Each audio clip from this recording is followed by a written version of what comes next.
I came here several times with my father when I was little, but stopped eating here as often after growing up. I hope the food here will be to your taste. Oh, don't worry. We haven't eaten at a hotel like this in a while. Paimon's getting excited already. In that case, I'll go order for us first. Please wait here a moment.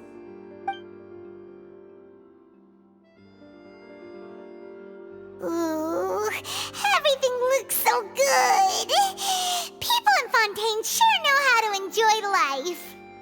Why, of course. Go ahead, try whatever you like. If the food's good, I'll make a group reservation for the rest of Spina di Rosula next time. And if it's not? Well, then I'll still bring everyone. Albeit with only one dish per table. You, sure have your own way of doing things. Oh, we called this a farewell meal, but we could also treat it like a victory feast, right? We did just win that case after all. Oh, true. Very true. In that case, boss, we'll have another 2 dishes. Huh? Paimon didn't mean that you had to order even more food.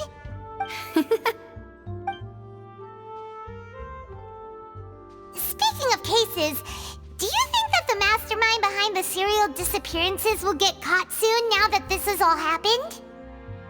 Well, we've certainly taken a big step forward, but I feel that's about it. We know that there's an organization that means to dissolve these young women, but we still don't know what they are really after. If it hadn't happened right in front of us, Paimon wouldn't have ever believed that a person could be dissolved like that. Right? Yet it was because this was such a preposterous notion that the investigation could never really move forward before. Ugh. If only that guy could have finished speaking! We were so close to hearing who was behind it. In such investigations, even the smallest step can seem like a yawning chasm if the trail of clues is cut off. To be honest, I don't have high hopes for any follow-up that the authorities might conduct. It's not that I don't have faith in their ability, it's just that a different perspective is required in some matters. It's easy to guard against and deceive a single narrow perspective. A shift in thinking is required at such times in order to produce a breakthrough. Which is exactly why the Spina di Rosula exist. Those highfalutin folk are not all-knowing. That's why we exist. To seep into the cracks where filth falls through. Where their watch fails them. That's the kind of problems we solve. Seems Paimon thought things were simpler than they actually are. It's all right. Well, this was supposed to be a farewell meal, so I doubt you have further interest in this business, right? Let's talk about something else. Like, what are your future plans? That's true. We didn't have a chance to speak to her after the trial ended. It didn't really seem like the right time or place to do it anyway. I see. So, your primary objective, which has been foiled so far, was to have a chat with the Hydro Archon. I've heard that there's a long line of people waiting to meet Lady Farina. I suspect you'll be waiting for quite a while, considering that you missed your chance today. Yeah, we've heard that she's super popular here in Fontaine, and that it'll be tough getting any of her time. Well, would you consider some more, unique ways? Perhaps even methods of, let's say, questionable legality? Guess that's Spina di Rosula's boss for you. Chock full of sketchy ideas. Well, what did you have in mind? Well, One way would be to infiltrate a performance troupe at the Opera House, only to abandon your act at the play's climax and ask to speak to her after the performance. I'm sure Lady Farina would be eager to see the ending, and would agree in order to finish watching the play, don't you think? Could you suggest something a little more practical? This plan seems pretty hard to pull off. We'd have to go learn how to act, and acting's really hard. All right, here's another. Find a way to conceal yourselves under her bed. Then wake her up in the dead of night and demand answers. Don't let her go back to sleep until she answers all your questions. I can personally testify that this one works.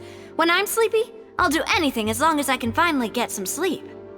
That might work, but that's not really the problem. The problem is we don't want to get ourselves arrested. Ah, valid point. I overlooked that part. I was just thinking about leveraging a person's desire for sleep. All right, no more joking around. Perhaps you could... Oh, I don't know. Cut the line when she's on a break. You did defeat her in court, clearing citizens of hers from false accusations. False accusations she had nearly upheld personally. I imagine that she feels quite ashamed about the whole thing. You mean that if we catch her while she's on a break, she might be too embarrassed to refuse? Oh, that does make some sense. Why don't we give it a try after this meal? You know, strike while the iron is hot and all. Huh? Paimon, did you drink my Fanta? Was this your drink? Sorry about that. Paimon wasn't really paying attention and the cup was right next to Paimon. Would you like to order another? No, it's fine. We're just about done here. Alright. Honestly, Paimon wouldn't recommend Fanta anyway. It tastes kind of salty and icky. Is that so? Huh. Well, in that case, we'll have to blacklist the Fanta here then. If we're all finished eating, then I'll go pay. Yeah, we're stuffed. Thanks for the treat, Navia.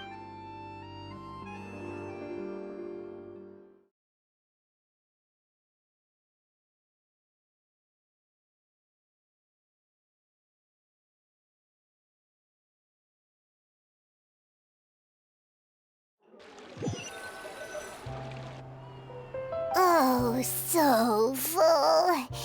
Paimon can barely float anymore.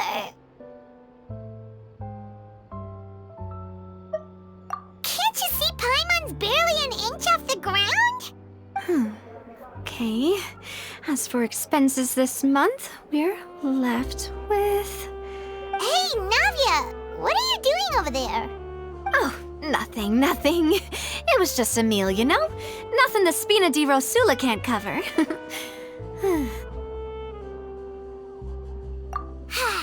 Let's get ready to try to meet the Hydro Archon again. Bye, Navia! So this is goodbye, huh? Well, if you do encounter any other trouble in Fontaine, you're always welcome to contact the Spina di Rosula. I'll give your requests the highest priority. In any case, I wish you smooth sailing. I'll see you again, partner. See ya!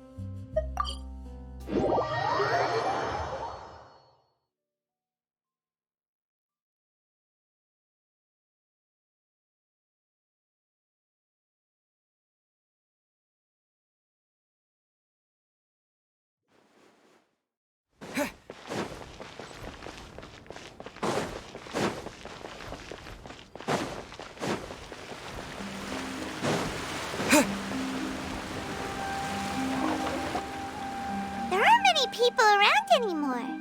Looks like that boat we took to Araneus might have been the last one. Vache. Looks like we're back here again. Huh? Traveler? Are you hearing voices again?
kinda spooky. Are you sure we don't want to come back in the morning? Vache? Vache! Hey, why are you still walking towards it? There might be something nasty in the water. Huh? Hang on. Paimon can kinda hear a voice. It's calling for Vache, right? Hey, traveler? Stop walking! Come on, wake up!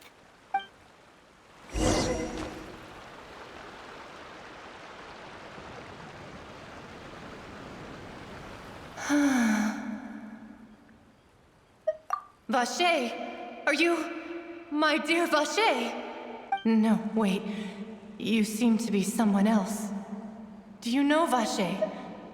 Do you know where my love is? Wait. Who am I? I'm very sorry. I fear I do not know. My memories feel like they have been washed away like a flood. So many fragments dissolved amidst the tide, never to be recovered. How much have I lost? How many things that I once held dear while on land have I since forgotten? Yes, that is what I was once. But now, I am but the consciousness of one who is lost, therefore. I do not know how I came to be like this either. I only vaguely remember being covered in light blue water, and then all grew dim. I also remember going to many places. I loved adventure, loved exploring places of peril. No matter where I went, Vache would go with me.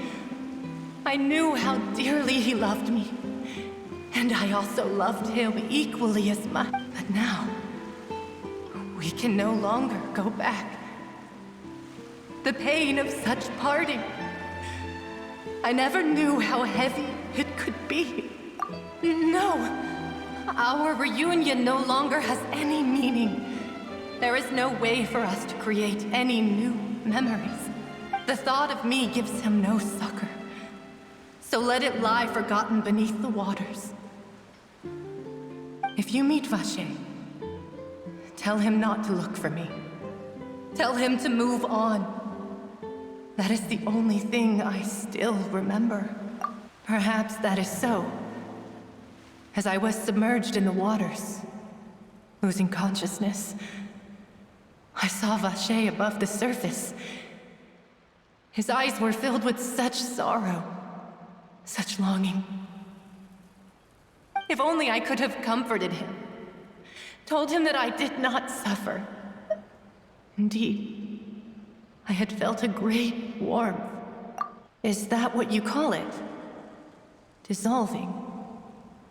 If anything, I consider it a form of release. It was a state of neither fear nor frenzy, with only an endless peace, like the water's still surface. I could also liken it to being a thirsty person who drinks water for the first time, and only then sees how they have lived for so long in a world of endless want and anxiety. I think I hear your companion. It's time for you to go, I think. Farewell, then. I am glad that you were able to sense my presence. Remember, if you see Vache, tell him not to seek me out any longer.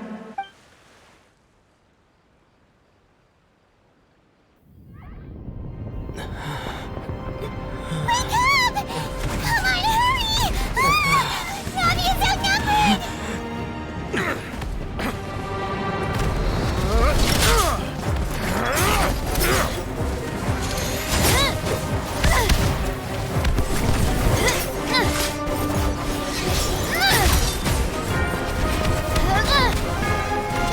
Demoiselle, look out!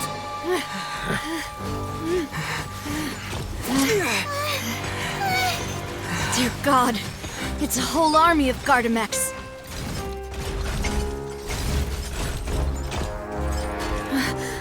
Chlorand?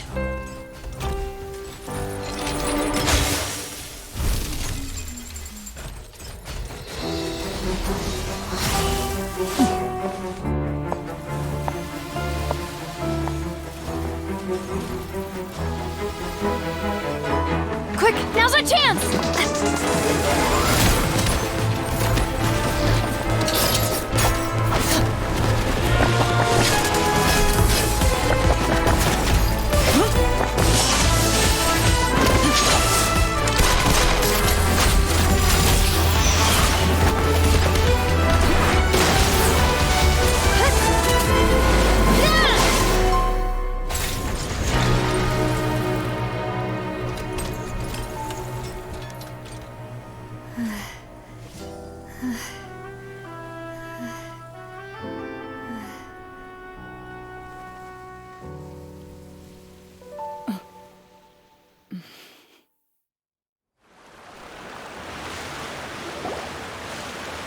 I should thank you for lending us your sword there, Clorand. But before I do so, could you explain how you managed to show up here? I followed you. It seemed to me that danger has followed you more closely as of late. I believe that following someone without their knowledge is actually called stalking, is it not? Mr. Callus's last wish was for me to ensure your safety, and I will not betray his trust. He would do the same, were he alive today.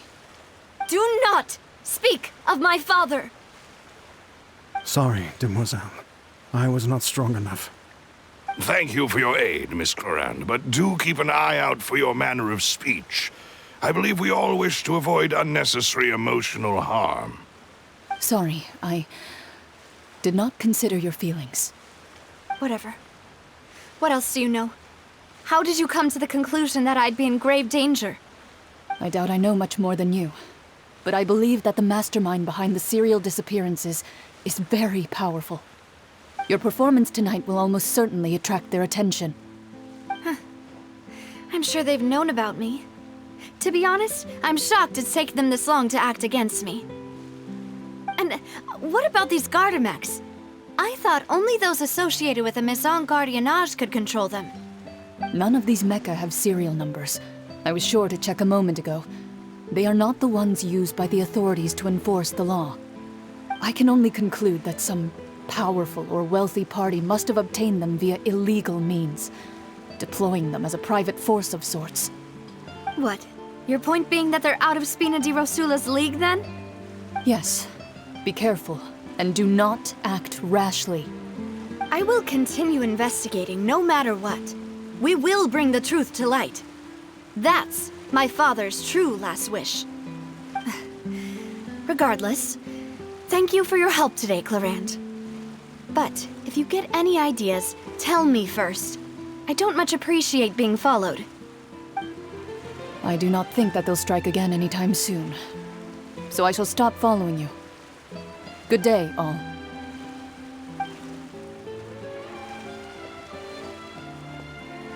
Right. I suppose that's the best news we've gotten today. Demoiselle, I believe that Miss Clorand was being sincere with you. If we tried, we could attempt to thaw relations a little. I know, she's... Oh, thank goodness! Paimon thought we were done for! Those Gardamex came out of nowhere while you were unconscious, and Nadia and her gang saved us! Oh, and there was that champion duelist named Clorand who came out to save us too! We got lucky there. Paimon probably couldn't have fought them off otherwise. Oh, come now. Forget all that polite talk. That wasn't really a farewell meal we had back there. Not for me, anyway. In truth, I hope that every meal we have together shall be a victory feast. As such, we're still partners. There's no need to thank me. It will take 50 years for me to match Demoiselle's magnanimity. If it were me, I would have joined the Spina di Rosula on account of her goodwill long ago. All right, you two. That's enough. Actually, Navia, how did you know that we were in danger? You sure did show up in the nick of time. Well, to be honest, you're the one who tipped us off, Paimon. Huh? Really? Paimon contributed somehow?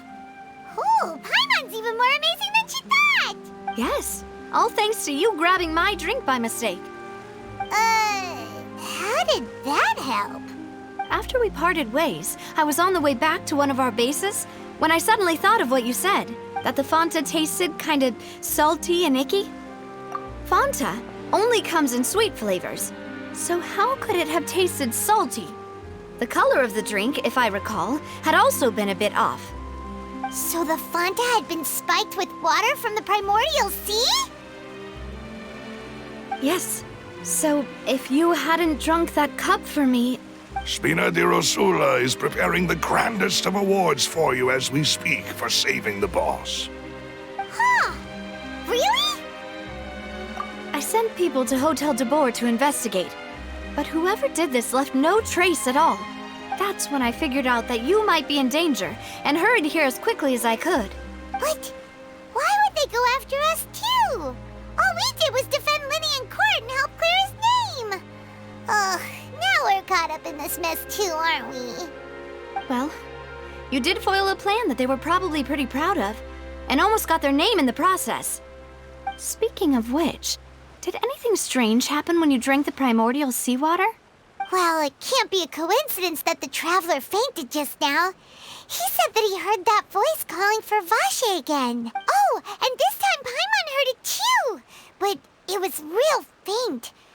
Does this situation have to do with the primordial seawater then? Does that mean the primordial seawater raises someone's sensitivity to hydro when it's used on people who are not from Fontaine? That doesn't sound like too much of a bad thing, to be honest. New intel? While you were out cold? Well, let's hear it, shall we? Oh, that is important. Vache. That name doesn't ring a bell. I suppose he hasn't stepped forward as a witness in court lately. Since he saw that young woman dissolve, he was at least at the crime scene. But he never gave testimony or any information regarding people dissolving in the primordial seawater. Could he have been threatened? Yes, thank you. This is very important information indeed. We will continue to investigate. Oh, you mean you'll help us investigate? Well, you did say that our farewell meal didn't really count. That means we're still partners, right? And besides, we're in this now whether we like it or not. You're not gonna let those people who targeted us get off the hook so easily, are you, Traveler? Demoiselle, do try not to look quite so pleased. You are the face of Spina di Rosula, after all. You talk too much. Well, in that case, let's head back to one of our bases, shall we? I'll arrange accommodations for you. We also have some plans to go over, and hopefully we can deepen our bonds as partners. But we'll take that one step at a time, I guess. Don't worry, you two. With us around, our base is definitely secure.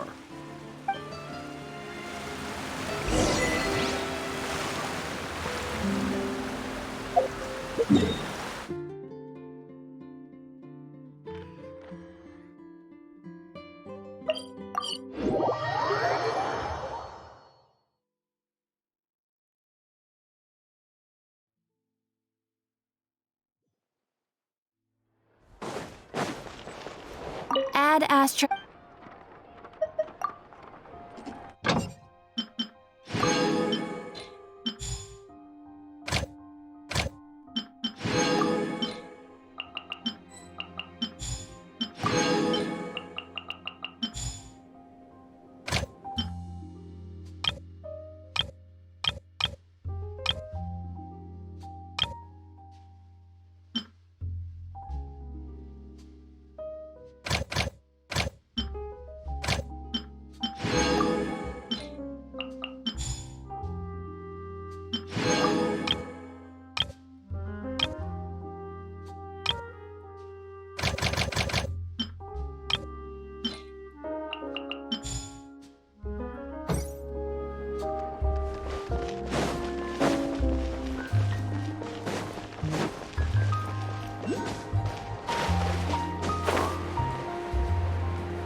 It's right up ahead, but let's make sure we weren't followed first. I've been keeping watch, Demoiselle. I haven't spotted anyone suspicious thus far. Very good. But let's not let our guard down for now. I shall find rooms for our respected guests. Thank you, Malus. Now, let's continue, traveler.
This is your base?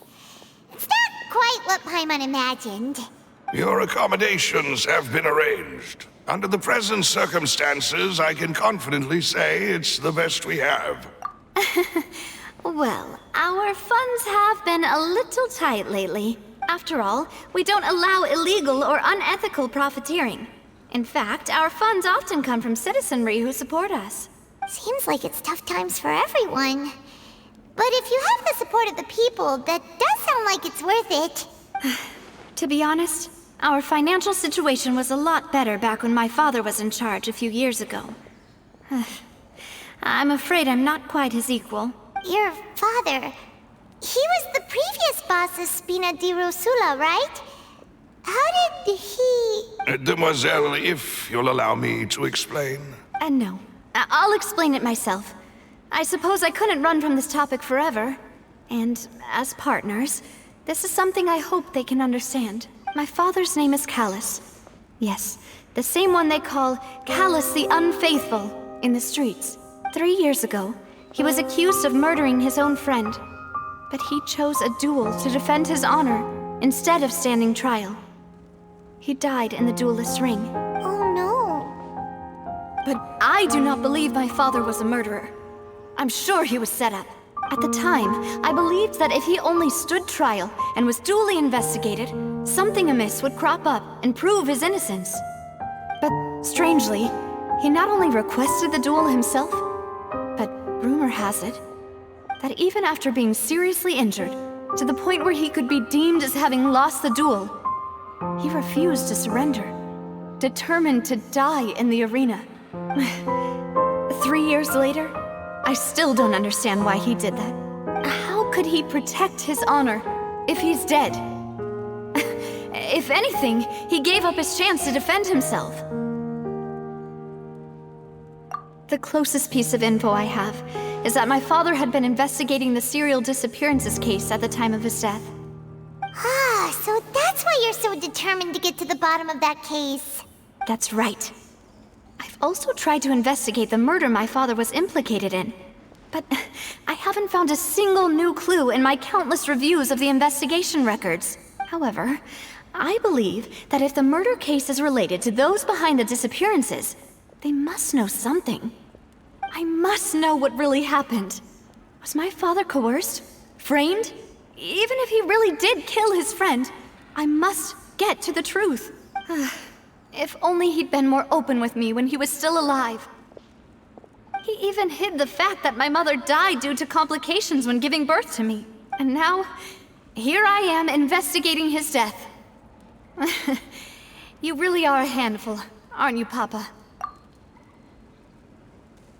Demoiselle, please, if there is anything I can do, anything at all.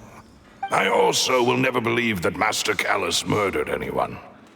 There are none whom I respect more than the two of you, Demoiselle.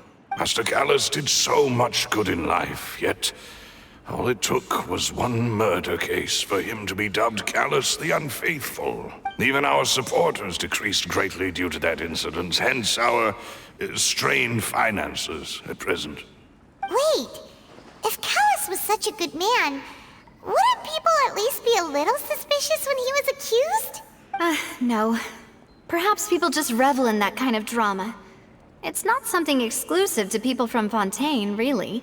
Everyone's like that. People love watching the evil turn over a new leaf, but they also enjoy watching good people fall into an abyss from one slip-up just as much. But how could... never mind. If Callus was really falsely accused, we have to find the truth.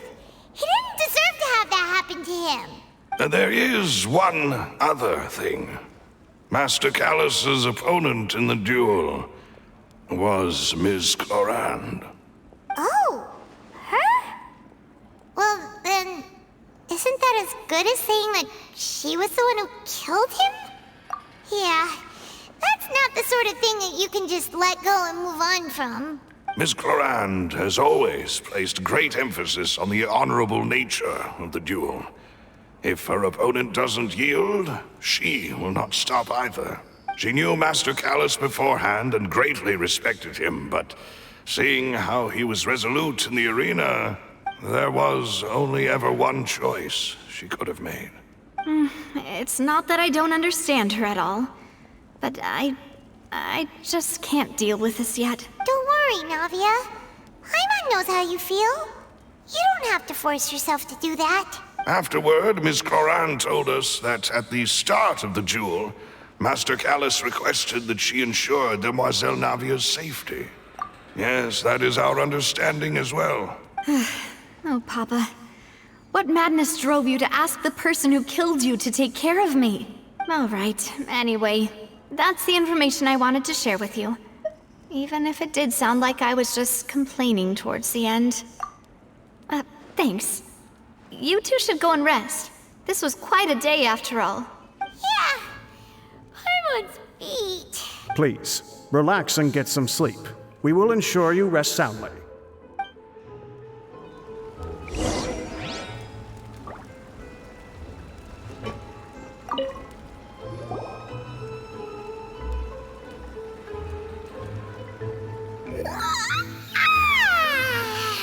Paimon slept so well.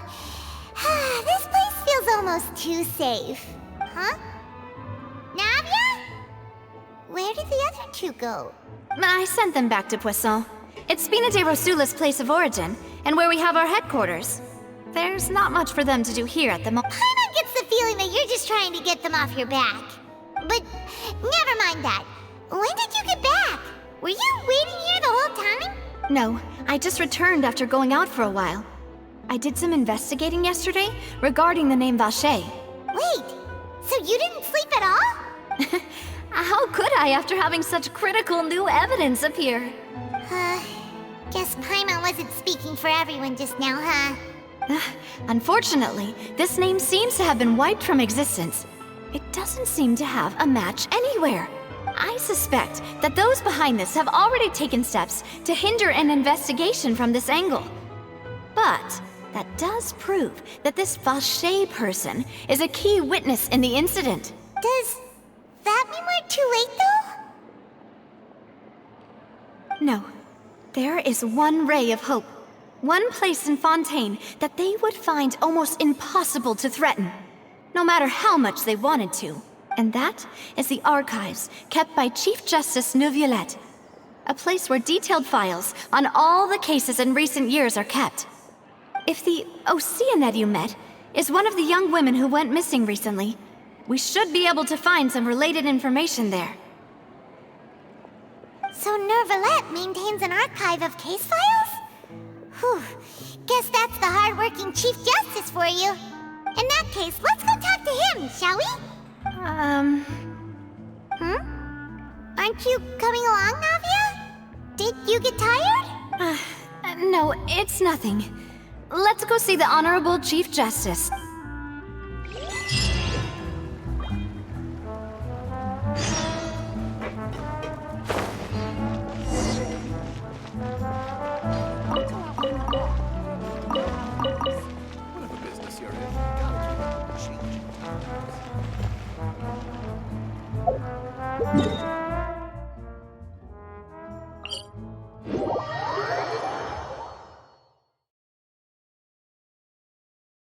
The palais is right up ahead. Come on.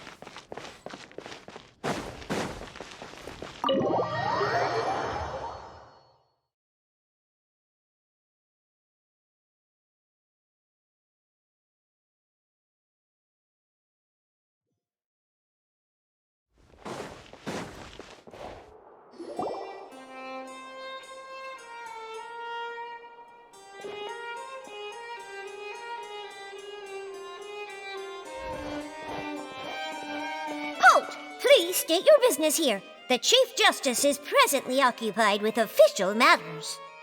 Huh. This place does look pretty heavily guarded. Guess that proves that Nervalet's files are really secure. Hey, don't you recognize us? Huh? Who are you?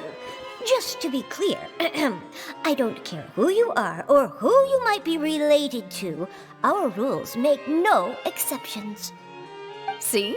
They've got great discipline, too. Yep. Paimon can tell. If you're here just to crack jokes, I can point you towards the exit. Unlike some, we're busy, so please leave if you don't have a reason to be here. No. What I meant to say is, shouldn't you remember us from a few days ago? We were at the trial of the great magician Linny. Oh, yes, I remember. I read about it in the Steambird. You must be Linny's attorneys. It's all coming back to me now. We're here today to report and archive some information on a follow-up case. Huh, is that even a thing? Of course. Don't worry.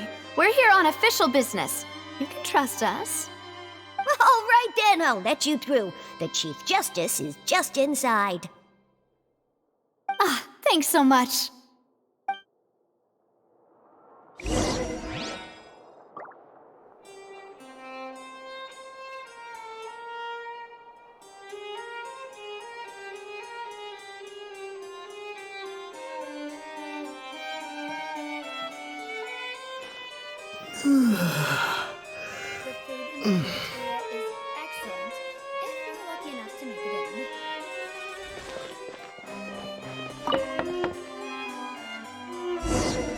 Please come in.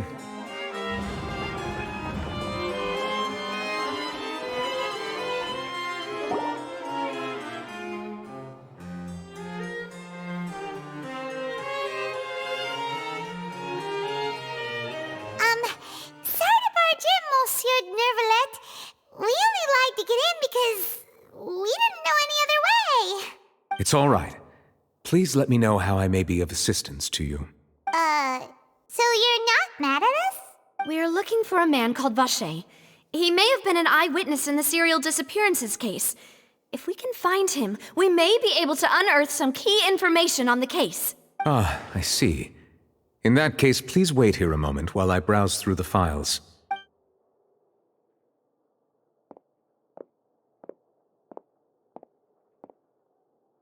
Who knew that Nervalet would be so easy to talk to?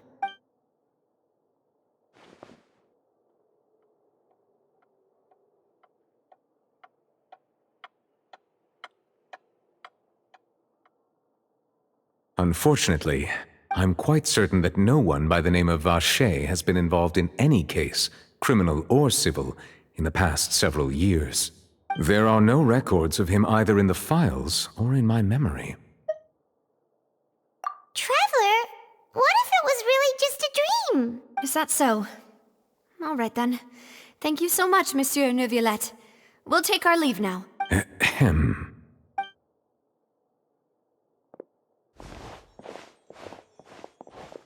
Miss Navia, I can understand how you feel. Your father, Callus, was a truly exceptional man. We deeply regret his passing. And what are you trying to say, Monsieur Neuvillette? Are you trying to console me? Extend your sympathy? Or just express some tendril of regret? No. You are not trying to do any of that. I can hear it in your voice. There's no emotion behind your words. You only said those things because you felt like you should. It's just like last time. After my father took his place in the duelist ring, I pushed through the guards to talk to you as a last resort. You even told me then that you thought there was something fishy with the case, yet you still allowed the duel to go ahead. In your eyes, the value of a human life is nothing compared to those cold laws you hold so dear. If you truly regret my father's death, then why didn't you call a stop to the duel? Why didn't you give me the power to stop him from throwing his life away? Why did you just let him die, despised and hated by all? Everything was hanging on a thread at that moment. Just the tiniest effort could have changed everything. There are still so many things I never got to tell him. So many questions he still owes me answers to. If you really have no heart, then just look me in the eyes. I, Navia, will show you the true meaning of regret. I'm sorry, Miss Navia. You and my father are truly alike. You keep all kinds of things in your heart and never say a word to anyone. It's not so much that you can't feel, but that you would never express anything. Oh well. In any case, everyone already knows full well the apathy of the Chief Justice. My apologies for taking my emotions out on you, Monsieur Chief Justice. Let's go, Traveler and Paimon.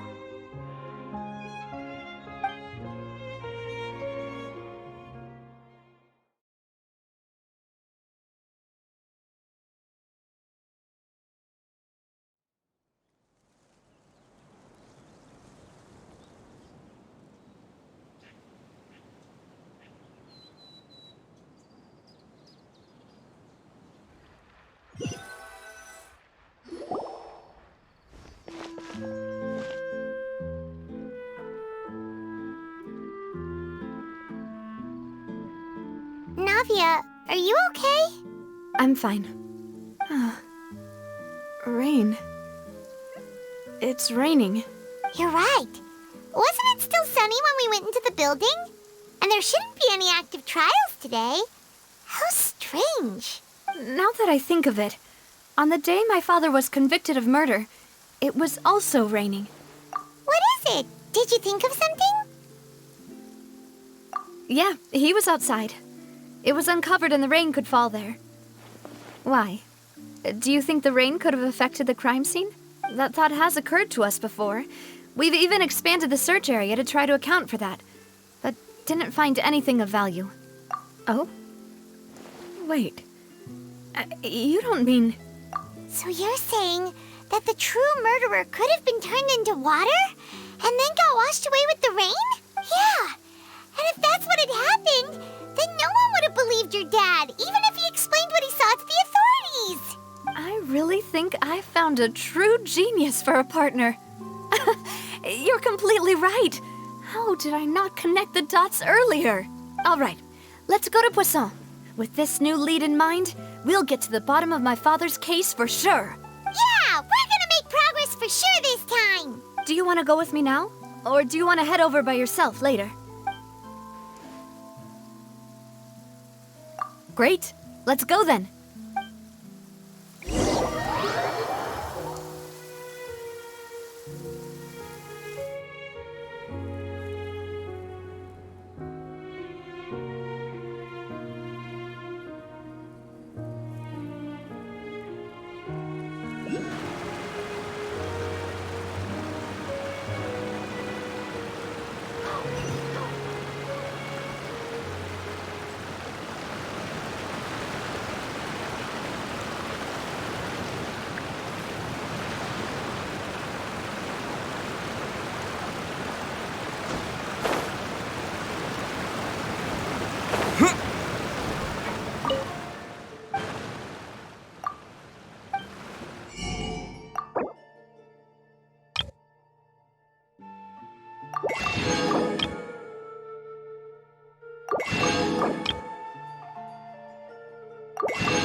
Whoa!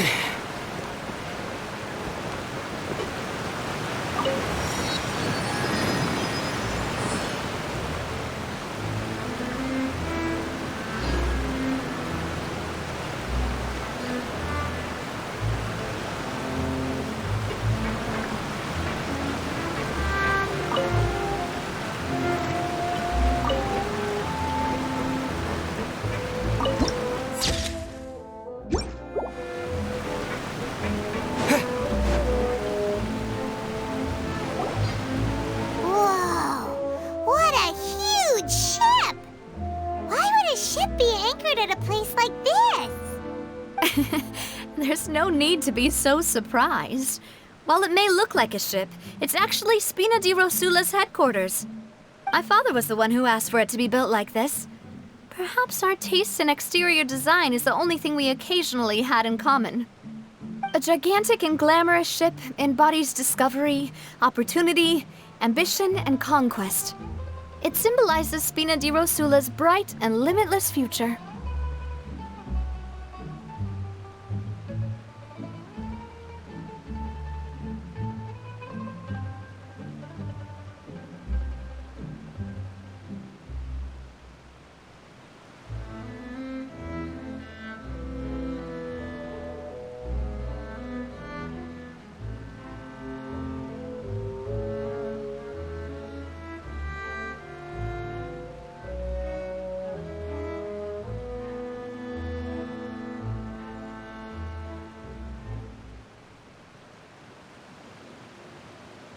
And Paimon thought you were bluffing when you said Spina di Rosula had a glorious past.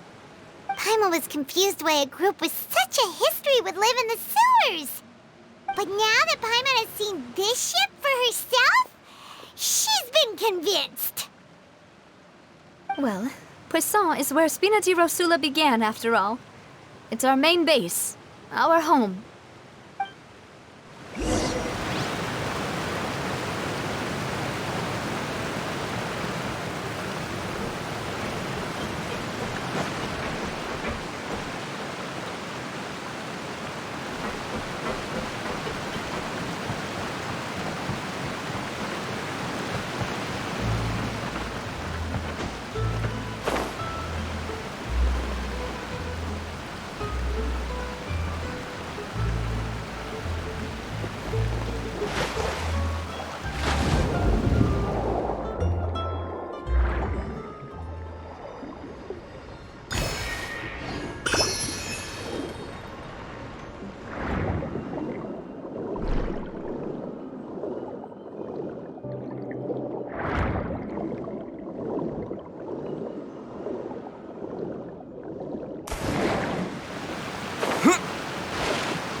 Melus, we're back! Apologies for the wait, demoiselle, and our most important partners. You said before that you still had some business at the court. What brings you back to Poisson so quickly? About that. It's because my partner here reminded me of something really important. You see, what if my father's case had something to do with water from the primordial sea? You still remember, right, Melus? On that night, it was raining? Yes, the case was quite similar to that of Mr. Linney's. Both were what you'd call impossible murders. Could you tell us a bit more about what happened before? Yeah, of course. Many years ago, something called synth began to gain popularity in Poisson. At a glance, it was a kind of drink that could excite your mood and produce many pleasant hallucinations. Wait! Didn't that guard guy who turned into water also mention that the primordial water could be used to produce some kind of potion? Yes, he did. Considering what we know now, it's almost certain that synth is created using water from the primordial sea. If you drink synth for an extended amount of time, you'll suffer many side effects, such as losing the ability to focus or control your emotions. And if you were to stop drinking it completely, you'll experience flashes of paranoia and anxiety while lacking energy to do anything. It's an extremely dangerous substance. As he oversaw Poisson, my father was compelled to put a stop to synth abuse and called for a complete ban of it. Boss's uncompromising attitude incurred the synth vendor's wrath, but no matter how much they threatened or bribed him, he refused to yield. Not only that, Boss became determined to find the mastermind behind the synth operation and put an end to the problem once and for all. Yes, but the enemy was very cunning. So he could never get anything out of the dealers, all of whom only sold the stuff and weren't privy to the rest of the operation. Recognizing that, my father decided to contact the dealers in secret and cultivate personal relationships with them. Finally, he was able to convince someone to become his informant. The man's name was Jacques. He felt greatly ashamed about his work after seeing many families destroyed by synth abuse. That night, my father hosted a banquet at his countryside estate. He planned to meet up and exchange information with Jacques over some food. But then, we heard 2 gunshots from the courtyard.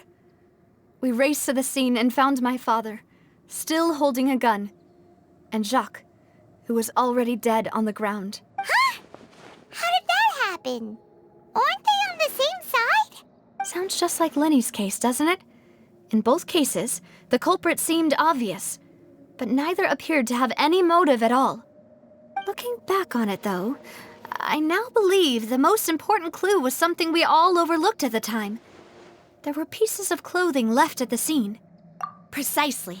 It's all thanks to you that I made the connection now. Back then, we all just thought they were some costumes that Jacques used to disguise himself at the banquet. But, considering it now, it's almost certain that they belong to a third person at the scene. With one extra person, we'll also need to reconsider why the 2 shots were fired. You're right. We still don't know what happened. But my intuition tells me that we're on the right track to figuring it all out. I'm finally headed towards the truth. Jacques was an empathetic man who was infinitely remorseful for his past actions. It's unlikely that he turned on Boss with 0 warning. I think this third person is probably the key to the full truth.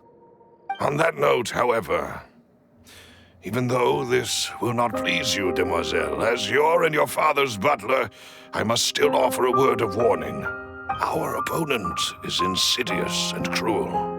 They are extremely difficult to deal with, and Boss has already lost his life trying to bring them to justice. Even though Spina de Rosula has lost most of its former glory, Poisson has welcomed a new time of peace, and we have been allowed to live out our lives. There is no need to follow your father's path. It would be both wise and in line with Boss's wishes to step back and give up on the case. If that's indeed what he wished for, then he should have told me that himself. Was I not the closest person to him?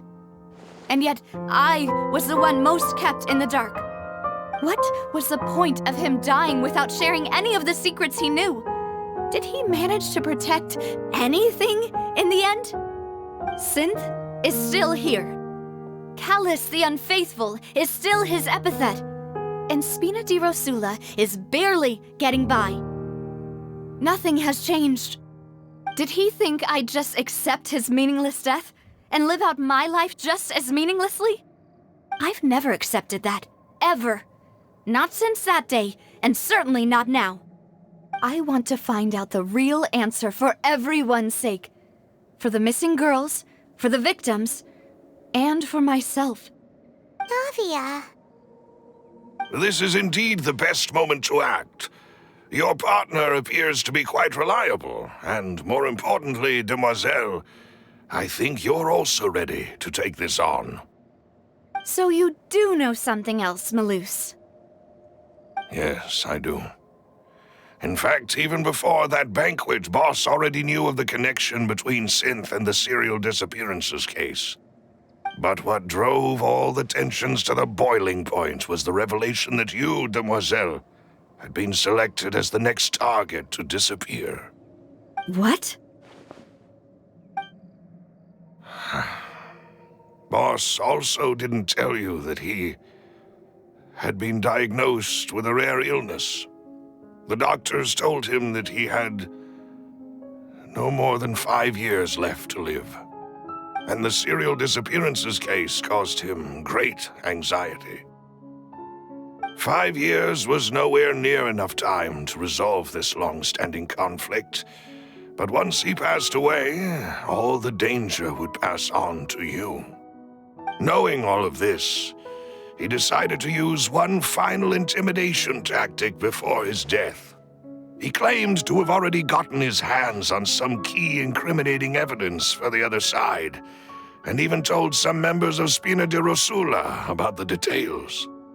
But as long as you remained safe, he would not share the evidence with the public. If something were to happen to you, then he and all those he told would immediately expose all they knew about Synth and the disappeared victims. Right, so nobody would be able to get off scot-free. As we've seen, Boss's tactic has worked. Even though Boss has been gone for a long time, the other side has not tried to take Demoiselle's life. No, I don't believe it. He never appeared to look sick to me. No father wants their daughter to see them weak and haggard, especially someone as proud as Boss. To him, dying in a duel and suffering lasting dishonor as the unfaithful was still far preferable than losing face in front of his daughter. So he chose to die in silence, so that he could protect me. I'm afraid you're not understanding this correctly, Demoiselle. What Boss wanted to hand to you was not a parasol, but a sword. If Boss's spirit could hear you telling me that you want to find the answer for the sake of everyone involved, I'm sure he'd be extremely proud. That fool. Couldn't he have just given it to me straight? No. He might have set up everything precisely because he never thought I'd be able to understand him. Is that the amount of confidence he had in me? And what if I was never able to make it to where I am now? Yeah. I suppose that's true. With the way he'd set things up, if I had wanted, I could have just lived out my life without a care in the world. But thankfully, he rarely talked to me about complex matters, and thus understood little of me as a person. In this case, he really didn't need to give me an easy way out. Malus, what was the key evidence that he shared with you? It's the location where Synth is produced. Essentially, it's the enemy's headquarters. When he was threatening the enemy, Boss didn't share the specifics of the incriminating evidence he found. But if you want to use it against the enemy, you'll still have to take several things into consideration. Why? If we know where the place is, can't we just go storming in? You mustn't forget that we're fighting against a mysterious and dangerous organization that's been in operation for decades. There's no telling what might be lying in wait at their headquarters. We also have no idea what kind of evidence we may be able to find inside, nor what people we may be able to capture. But a single visit to their headquarters would be tantamount to a formal declaration of war. The worst case would be that we leave empty-handed, but also open ourselves up to full retaliation. Then, in that case, why not work with the Fontaine authorities? Well, you saw one of them dissolve during Mr. Linney's case.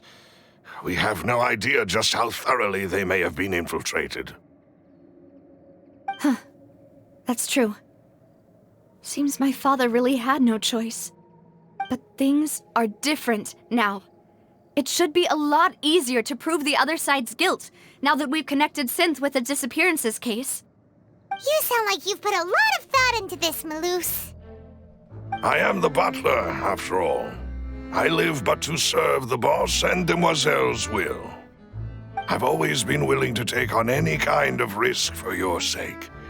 But considering my relative lack of ability, I've spent my time keeping secrets, performing basic investigations, and waiting for the right time to come. Thank you for all of that, Maloose. Have you discovered anything new in the past few years? Let me think. One conclusion I came to was that the enemy must be quite familiar with Spina di Rosula, or at least have an informant planted here.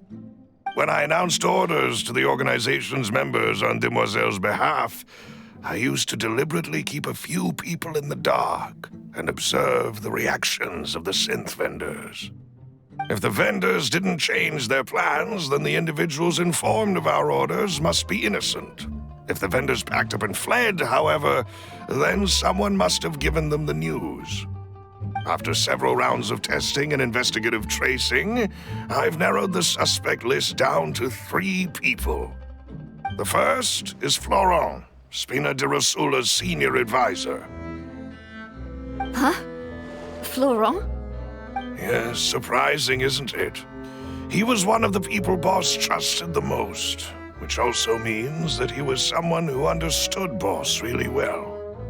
Thanks to his position within Boss's innermost circle, he always knew our upcoming plans and could thus avoid capture this whole time. There's someone else like him too. Marcel, the head of Confrérie of Cabrières. Uncle Marcel. It's a guild in Poisson. Boss helped it to grow to its current size and prominence. In the beginning, they were only reselling some daily goods, but now they're one of the richest guilds around with a lot of business connections in the city. So, they're like a sister organization of Spina di Rosula? Yes, you can say that. When we were fighting against the synth dealers, they provided us with plenty of support. It's a bit difficult to imagine someone using their own money to hunt down themselves. The final suspect is Thierry, the man responsible for coordinating information between Spina di Rosula and the guards. Although the guards mostly leave us to our own devices, there are still many activities we have to report to the local authorities. Since Thierry is always in the know about our current activities, he could theoretically always plan one step ahead. I see. These are all people who I communicate with quite regularly. To think that the enemy we've been fighting against has been right next to me all along, among those I trust the most. It's almost too hard to believe. If you want to investigate them, please take every precaution to not alert the quarry. Judging from our experience, the enemy is extremely cautious. Of course. And thank you, Maloose. You've provided us with a lot of great information. You're too kind, my lady. I'm just doing my duty. And before I forget, proving Boss's innocence would also mean clearing him of blame in Jacques' death. After that incident, Jacques' wife and daughter were taken into the Spina's care. They still live in Poisson today. If it might help, you could also pay them a visit. I can make the necessary arrangements. Oh, thank you so much, Maloose. You really are the best. A new case awaits, my dear partner. I hope we can work together to uncover the truth and end this case once and for all.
It is settled, then.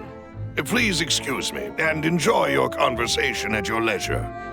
Thank you for arranging everything for us, Maloose. Excuse me, miss. Do you need anything from us? Hey,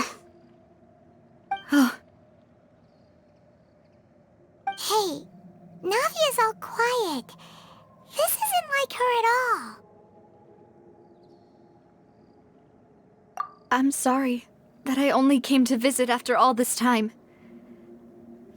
After what happened, I didn't know how I was supposed to face the two of you.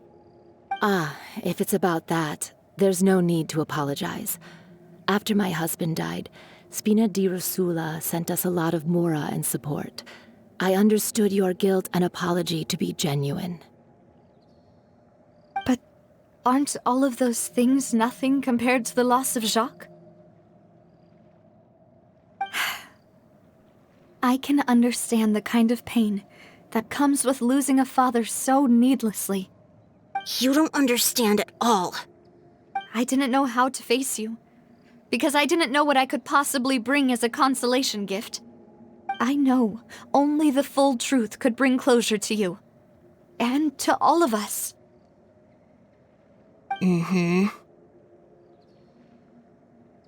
sorry. I appreciate the sentiment, but you don't have to carry all that guilt. On the matter regarding my husband, my daughter and I have more or less found our answer already. Would you mind sharing it with me? I really can't believe that my father could ever bring himself to shoot Jacques. I always knew that my husband's money was earned through others' suffering. He told me countless times that if he could turn back the clock, he would never go into the synth business again. He had many regrets, and felt that he took the idea of providing for his family too literally. For the longest time, he thought Mora was everything. So when Mr. Callis came to him with a proposal, he accepted it almost immediately. He tried to be as careful as he could, but even so, he was still found out by the higher-ups. They found out about his betrayal? Papa didn't say that exactly, but Papa did tell me that I should never be ungrateful. Before he left that day, he told me that he had no choice. It was only later that I realized it was his final farewell to the two of us. I don't know that for sure, but you could say that's the conclusion I eventually came to. Which is why I'm the one who should feel guilty. Callis had always taken great care of us, both when he was still alive and after he passed away. Even if he fired the shot that killed my husband, it was likely in self-defense. It is impossible for me to hate him for what he had done. But Mama, Why is Papa still the bad guy if he did the right thing? Papa always wanted to be a good man, so why did he have to do a bad thing in the end? Well, things aren't always as they seem. You still feel like your papa was a good man, right? Yeah, Papa was a really good man. The best in the whole world. Then you should hold on to that. If a good man had to do a bad thing, then he must have had his reasons. Regardless of whether he left you a parasol or a sword. He must have done so to give you a better life. Oh. Thank you for everything you've told me. I will definitely find the truth. The current state of things is not something I'm willing to just sit back and accept. Thank you. I'm very grateful to hear this from you. Even though your personality is quite different from your father's, your determination when you speak is really similar. You really think so? That's the first time anyone said that to me.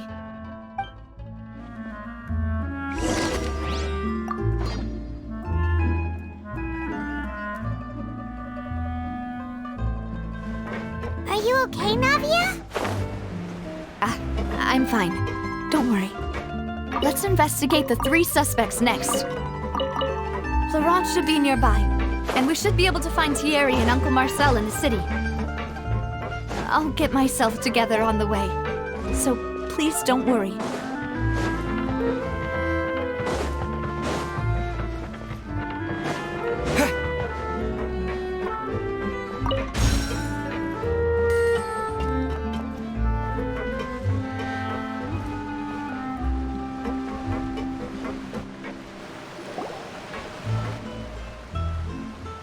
Greetings, boss.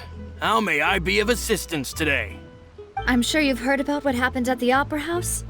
Someone got turned into water right in front of us. Yeah, I've heard. With something that dramatic, I'm sure journalists will milk it for all it's worth. And it'll be all the talk for the next several weeks.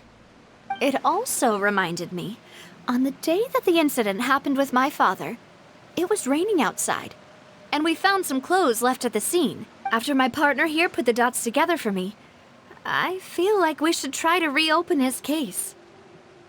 Can you do me a favor and try to recall what happened that night? Let me think. Mr. Callis was feeling pretty upbeat that day. So he was drinking and bantering away with us at the table.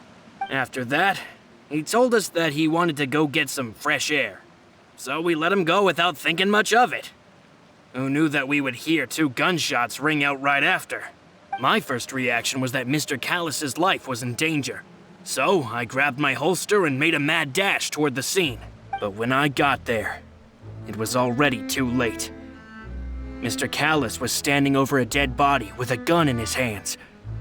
All we could do was look back and forth at each other, not knowing what to say. So you also remember 2 gunshots then? Indeed. The guard said that the first shot didn't hit anyone, while the second killed Jacques. But I've never really bought that explanation. Reason being, Mr. Callis had left his gun on the table. I even made sure to confirm that before running to the scene. But according to the guards, that doesn't mean he couldn't have had other guns on his person.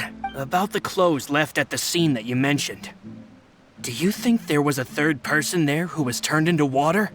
At least from our perspective, my father had no reason to kill, so he would also have no reason to bring an extra gun with him. The gun he was holding probably belonged to Jacques, or a third person on the scene. Yeah, that makes a lot of sense. So you're saying Mr. Callis ended up with the gun because he seized it from one of the other guys? But hold on. If that's what had happened, then why didn't he share the truth with any of us? He didn't even want to face the Oratrice machine, and chose instead to prove his honor in a duel. Did he lose all faith in the courts after seeing someone dissolve right in front of his eyes? About that, Malouse told me a thing or two. So, I think I can understand why he committed to the duel. I'll tell you everything once the whole truth has been revealed. I understand. Then I'll leave Mr. Callus's honor in your hands, boss. And if I may just say one more thing. The whole Callus the Unfaithful epithet has been a thorn in my side since the day it was invented. Many people have laughed at me for still calling him Mr. Callus, even after so many years have passed. But it was Mr. Callus's trust that allowed me to rise through the ranks of Spina di Rosula and live the life I lead today. No matter what others might say, he'll always be the man I respect the most. And he'll always be my boss. Don't worry. I will definitely find the truth. You and all our other comrades at the Spina deserve to know the truth as well.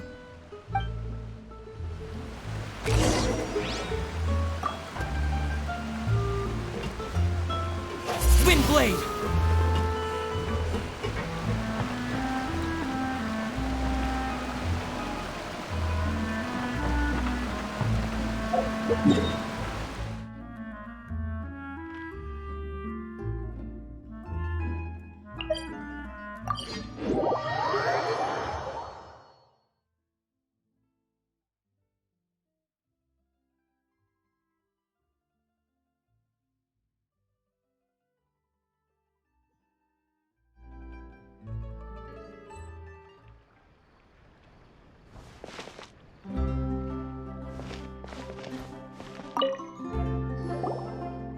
Hey, Thierry!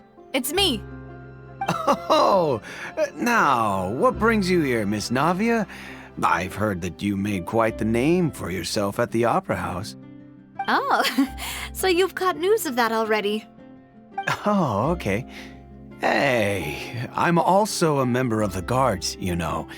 The way you make it sound, people would think I was sent off to Poisson because I had done something wrong. Are you sure there isn't a little bit of truth in that?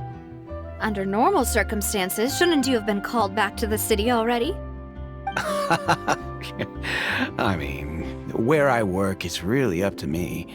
Let's just say I enjoy the ambiance of Poisson. Callus did a fantastic job running the town, building Spina di Rosula from the ground up and clearing many obstructions in my way. It would be next to impossible for me to find a similarly easy but high-paying job in the city.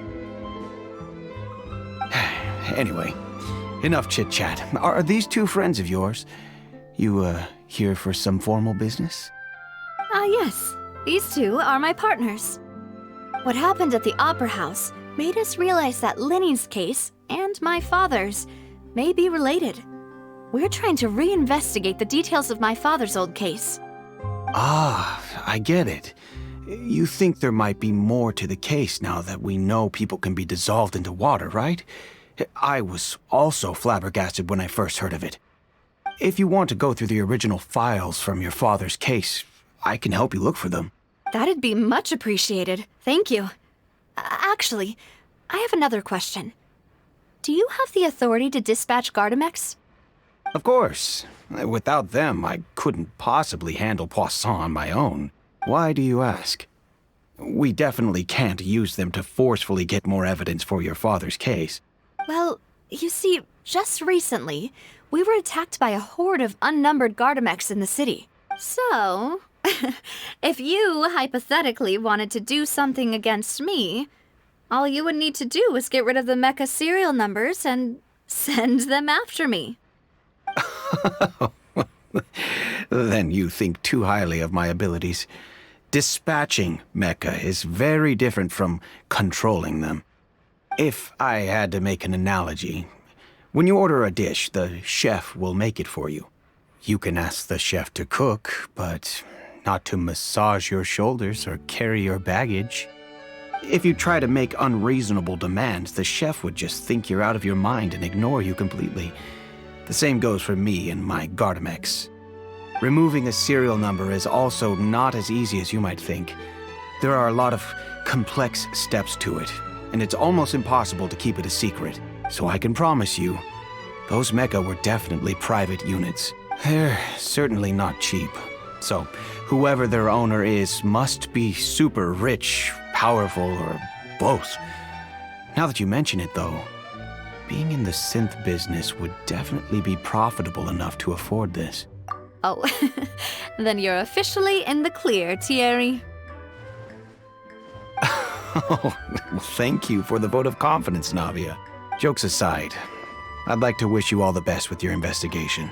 I'll be staying in the city for a little while, so just come find me if you need any support from the guards.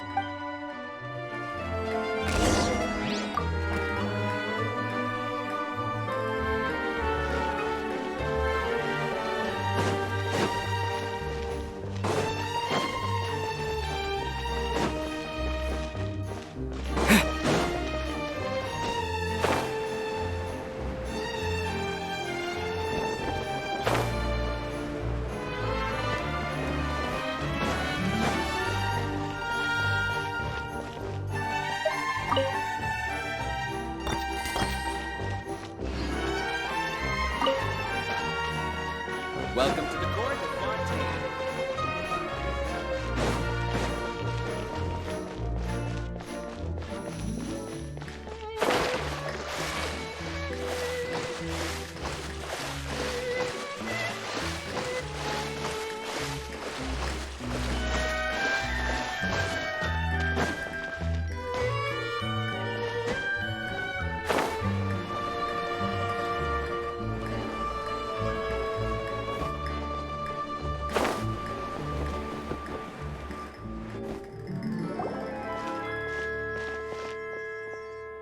Hello. How may I help you? I'm here to see Marcel. Could you please let him know? You can just say Navia's looking for him. Sure. I will let him know right away.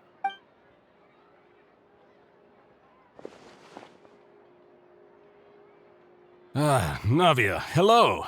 Sorry to keep you waiting. I'm not as young as I used to be, so my legs are giving out a bit. Oh, it's all right, Uncle Marcel. There's no need to stress. I just wanted to talk to you briefly about what happened in the Opera House. I'm sure you saw everything too, right? Yes, I've never seen anything so strange. Oh, you were at the Opera House too? That's right. I went there with Navia to see the magic show. Who knew it would turn into a whole murder mystery? I also witnessed your marvelous sleuthing work. Quite impressive. To beat the Hydro Archon at her own game on her own turf, I can already imagine everyone in Fontaine discussing your exploits over a few glasses of wine. Oh, Paimon doesn't want to become the talk of drunkards. Apologies. It's just how Fontaine is as a nation. Everyone loves drama and theatrics. Uncle Marcel, you've also noticed that other thing, right? The fact that humans can dissolve in water? Yes, I was reminded of your father's case right away. Is that what you're investigating now? Exactly. I still don't have much solid proof, but I can sense that the other side has already begun to act. Oh, and what makes you say that? We were attacked on Araneus by some unnumbered Gardamex. And there was also an attempt to get me to drink water from the primordial sea. If not for the vigilance of my partner, I probably wouldn't even be here talking to you right now. Oh, you're giving us too much credit. Wasn't it you who protected us? Alas, it seems things are heating up again. The peace that Callus sought so dearly will soon become a thing of the past. But rest assured, Navia, Poisson will always remain a safe haven for you. If you're scared, you can always return there. If anyone dares to lay their hands on you there, the Confrérie of Cabrières will use its funds to the last Mora to bring them to justice. Thank you, Uncle Marcel.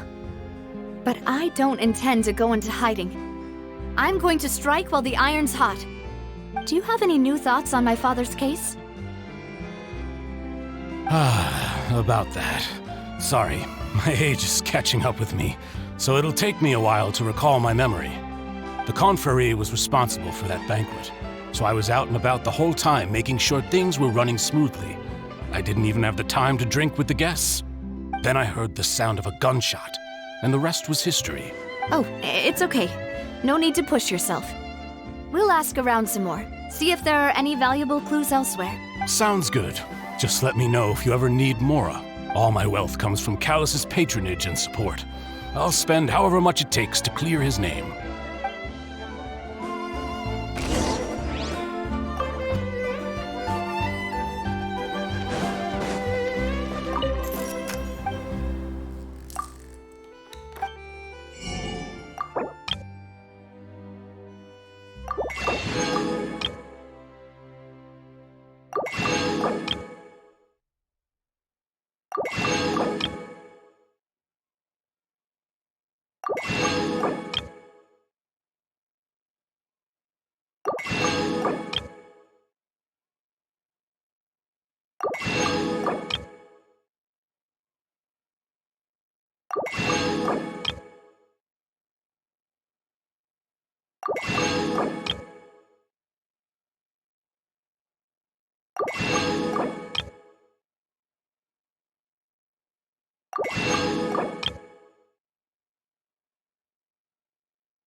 We've talked to all 3 suspects, purely based on their conversations with me. None of them sounded particularly suspicious.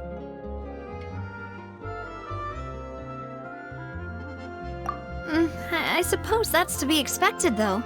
If a single conversation's all that's needed to find them out, then my father wouldn't have needed to investigate the case for so many years. Anyway, even though we didn't make a breakthrough, let's still compile what we were able to find. But where should we start? Ah, you're right! Flora mentioned that Callus probably only ended up with the gun because of circumstance. That makes sense. According to Jacques' family members, he already told them that he had been discovered, and that he had no choice before he left home that day. If I had to guess, he probably received an order from the synth boss to kill my father. Had he refused, he and his family's lives would have been forfeit. So, Jacques fired the first shot? Oh? And why is that? Ooh, that's a good point. Jacques probably already knew that he was just being used as a tool for murder. And once he had completed his mission, he'd be of no more use to his boss. So, what would make more sense from his perspective would be to turn his back on the order and seek protection from my father. Makes sense. But without evidence, that's still just a theory. Besides Jacques, the attack from the Gardamex has been bothering me quite a bit as well. It's obvious that our enemy has become more antsy after the secret of the primordial seawater was revealed. Do you think he knew, even then, that we'd follow this lead to the end? Given everything that's happened since, it's quite possible. But who among the 3 suspects would have the ability to control privately owned Gardamex?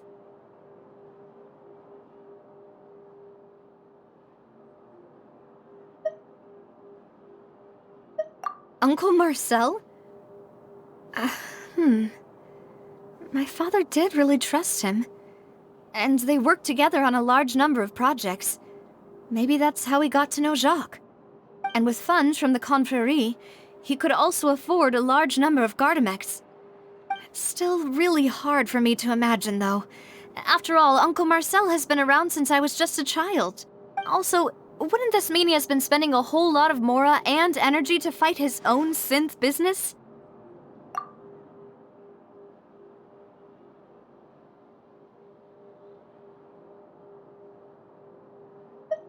Thierry, you say? It is possible that he's figured out a way to convert the Gardamex for personal use, but I didn't feel like he was lying when he was talking to us about the mecha. I also don't think he'd be able to keep that kind of tampering under wraps. Yeah, had he actually tampered with the mecha, we'd be able to prove it with a simple check of the guard's inventory. If the mecha were taken from the guards, it should be pretty easy to find out when and how that happened.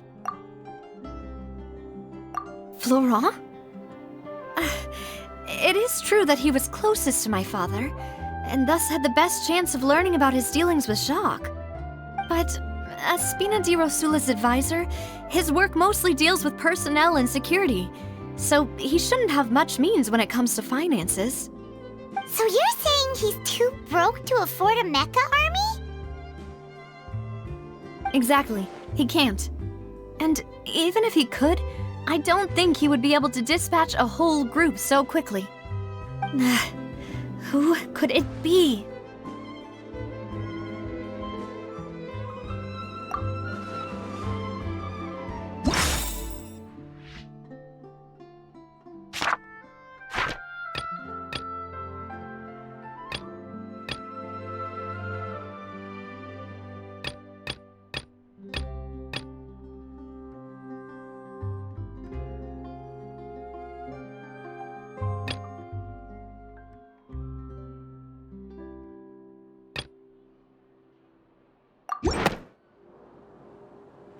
You know, if you think everything through, Uncle Marcel is indeed the most suspicious of them all. Could we be missing other suspects? Malus didn't know about the people turning into water thing when he narrowed it down to these three, did he? Malus has always been very reliable, and his judgment of others' trustworthiness has been fair and well considered. When he laid out his case for the three, the rationale he gave me made a lot of sense as well. The suspect is knowledgeable about the Spina's internal affairs, has the means to dispatch Mecha to assassinate us, and possesses significant intellect and foresight. Even if I don't want to believe it, I'm starting to see how things could all tie back to Uncle Marcel. Well, we still have another trump card on top of all the theorizing and speculating. Yes. Malus did say that charging straight in there would be extremely risky, but we don't have any other options right now. We need far more solid proof before we can hope to go charging in on our enemy. Navia, here you are. Oh, I've been looking for you. Huh? Aren't you the guy from the guards? Did something happen? Yeah. News came from Irenaeus just after you left. We've got another trial on our hands. Wasn't that place built specifically for holding trials? What's so newsworthy about this one? I know. But they said the person they're putting on trial is a Fatui harbinger called Tartaglia. What? Is that someone you know? Yeah, we know him. Maybe even a little too well. Well, he's been accused of being the true culprit behind the serial disappearances case. It's absurd, don't you think? Wait, how? None of our investigations have had anything to do with him. That's what I thought was strange about it, so I came to tell you the news right away. If the charge against him stands, then it'll be next to impossible to get the guards to support any of our planned investigations. Right, because they'll think they've already found the culprit. Yeah, and it'll be a lot harder then to clear Mr. Callus's name. I understand. Well, partner, what do you think we should do? We still haven't found any conclusive evidence.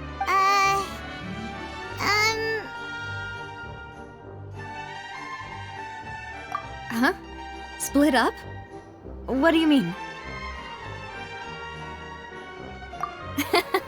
Just as expected of my partner. Since this is a trial about the serial disappearances case, the culprit's attention will be focused on Irenaeus, leaving his home base wide open. You're right. This is our best opportunity. All right then, let's do this. I'll stall them at the Opera House and charge Marcel as the true culprit. I won't have any chance of making that charge stick, though, unless we find more evidence. It'll be up to you to make it back in time and hand the decisive evidence to me. We'll help you, just like you helped us in Linny's trial. Demoiselle, please allow us to accompany you. I'm ready. Ah, Malou, Silver. When did you two get here? We heard that you'll be leaving Poisson and figured that you might require our assistance. It's our hope that your confidence will be bolstered with the two of us by your side. Thank you so much. Then, let's make haste for Irenaeus. Paimon, Traveler, I'll see you at the Opera House. See you then!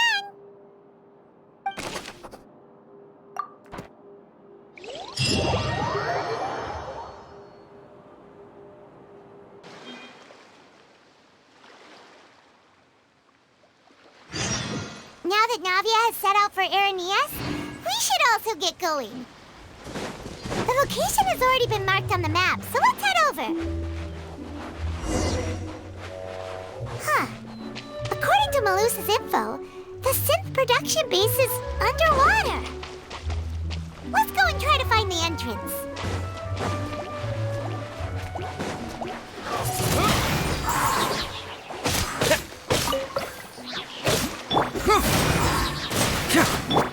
Windblade!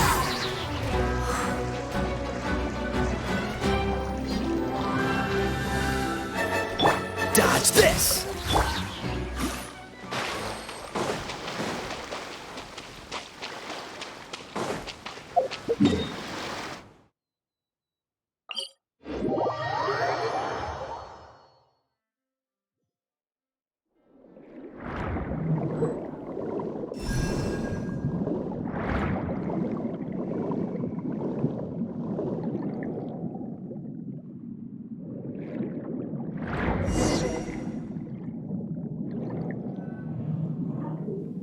Finally found it!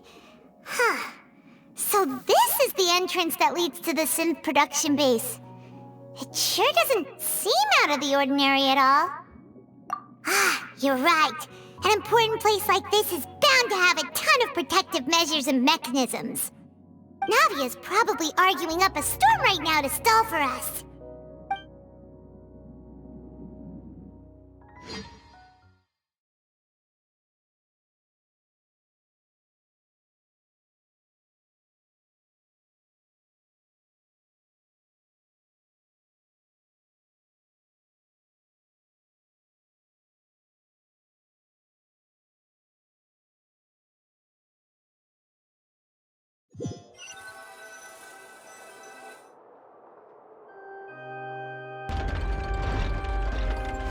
It would appear that I must repeat my question again, Mr. Tartaglia. Do you accept the charge that you are the true culprit behind the serial disappearances case? To be perfectly honest, I don't understand your country's complicated court system, or the reason why I'm being charged with something I've never even heard of. However, I did hear that people who have been charged can choose to participate in a duel to clear their name. Is that right? In which case, as long as I accept the charge, I can have an all-out fight with that champion duelist Clorend, right?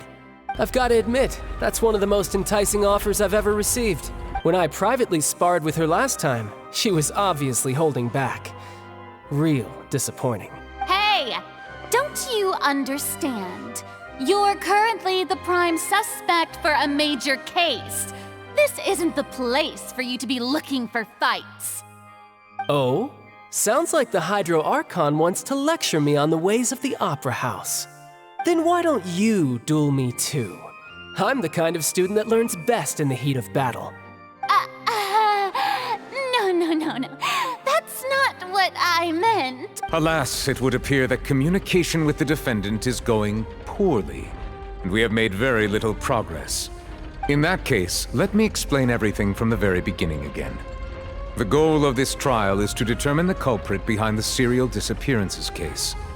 That case had nothing to do with him. You've got the wrong man. Huh? What's going on? Why is she interjecting again? I told you it couldn't be one of the Fatui Harbingers. Miss Navia, this is the second time you've interrupted the court proceedings.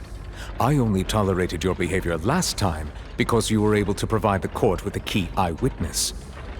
But that was an exception rather than standard court protocol. I can very well charge you with contempt of court for your interjections. Oh, please. Did you ever think I had any respect for this place's pointless theatrics? We can put that discussion aside for now. I'm not here to argue with you. I'm here to charge the true culprit behind the serial disappearances case. And if my charges prove true, then Tartaglia here will be proven innocent by default. Correct? Oh, a young lady has charged in and offered to clear my name. How fascinating. Well, I'd gotten half bored to death by all these rules and procedures anyway, so I'll take you up on that offer. So, Your Honor, is there nothing else for me to do now? You may take a seat for now in the audience, but that doesn't mean the suspicions against you have been lifted. Now then, Miss Navia, who is the person you would like to charge instead? That person is...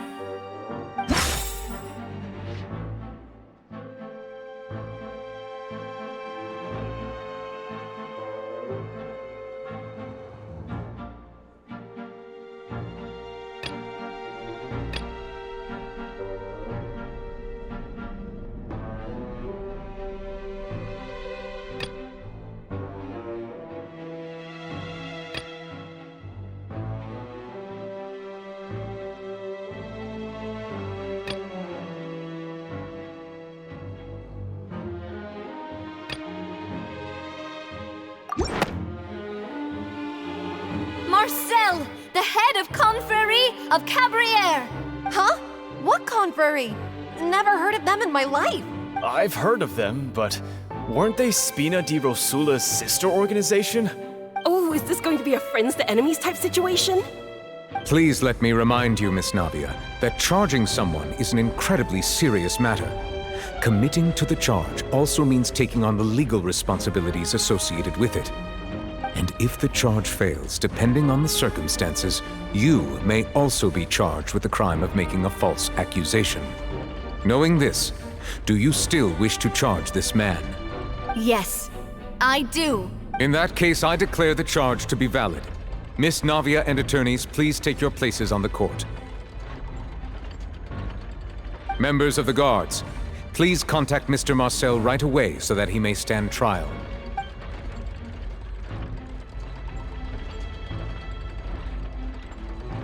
Mr. Marcel, you will not require an attorney. Is that correct? Apologies. It all just happened so quickly. I still haven't figured out what's going on. I think an attorney won't be necessary. This is probably just a misunderstanding between me and Navia. Very well. In that case, since both sides have now arrived, Miss Navia, please present your charges. I would like to take everyone back to 3 years ago, to the case of Callus the Unfaithful. Only through elucidating what really happened in that case can we connect all the dots for the serial disappearances case. Navia, do you really think that I was the one who killed your father? Come on, why would I do that? Callus was my benefactor, and remember, both you and I only ran to the scene when we heard the sound of a gun. If that's enough to make me a suspect, wouldn't that make everyone at that banquet a suspect as well? I think there's no point in getting into the specifics right now. The audience doesn't even have the big picture yet.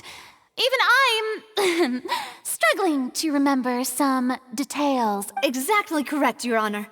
I must refresh everyone's memory about that case before I can explain my charge and reasoning. I see. In which case, I will recount the findings about that case as originally recorded by Maison Gardiennage.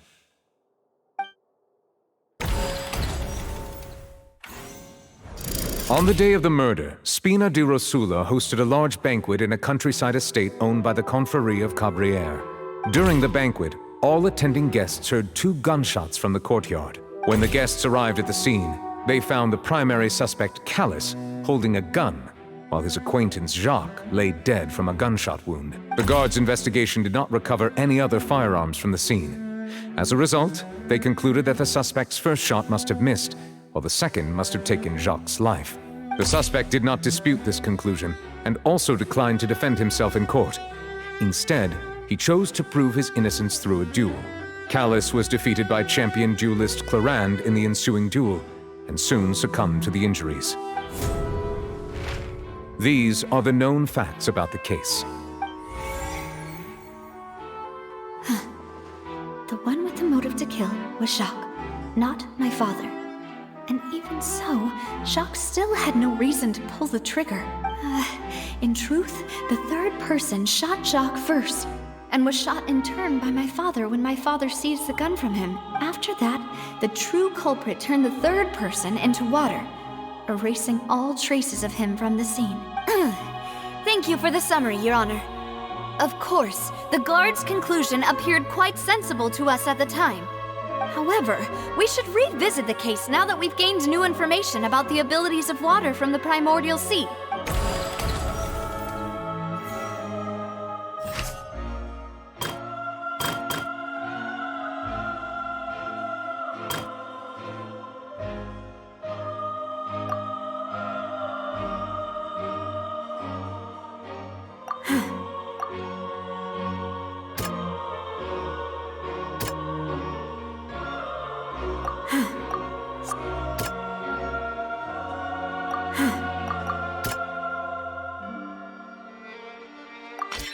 A pile of clothing was found at the scene. The guards once believed they were used by Jacques as a costume to disguise himself. But since it was raining that day, the culprit was confident that they could use the rain to wash away all traces of their dissolved accomplice.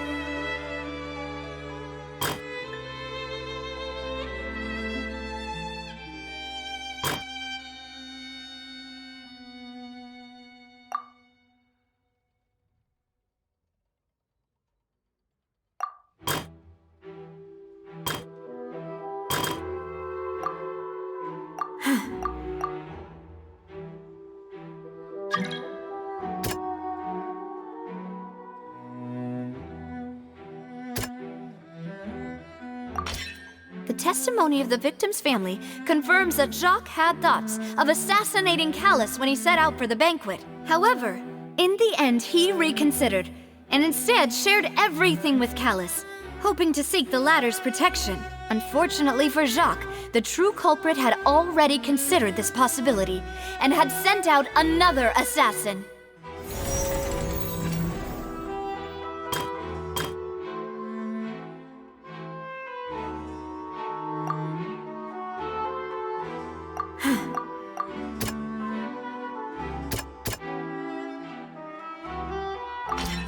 This assassin first shot Jacques, then turned to shoot Callus, only for Callus to wrestle the gun from him and kill him instead. Realizing this, the true culprit caused the hired assassin to dissolve into water, leading everyone to believe Callus was responsible for Jacques' murder. This is the true version of events.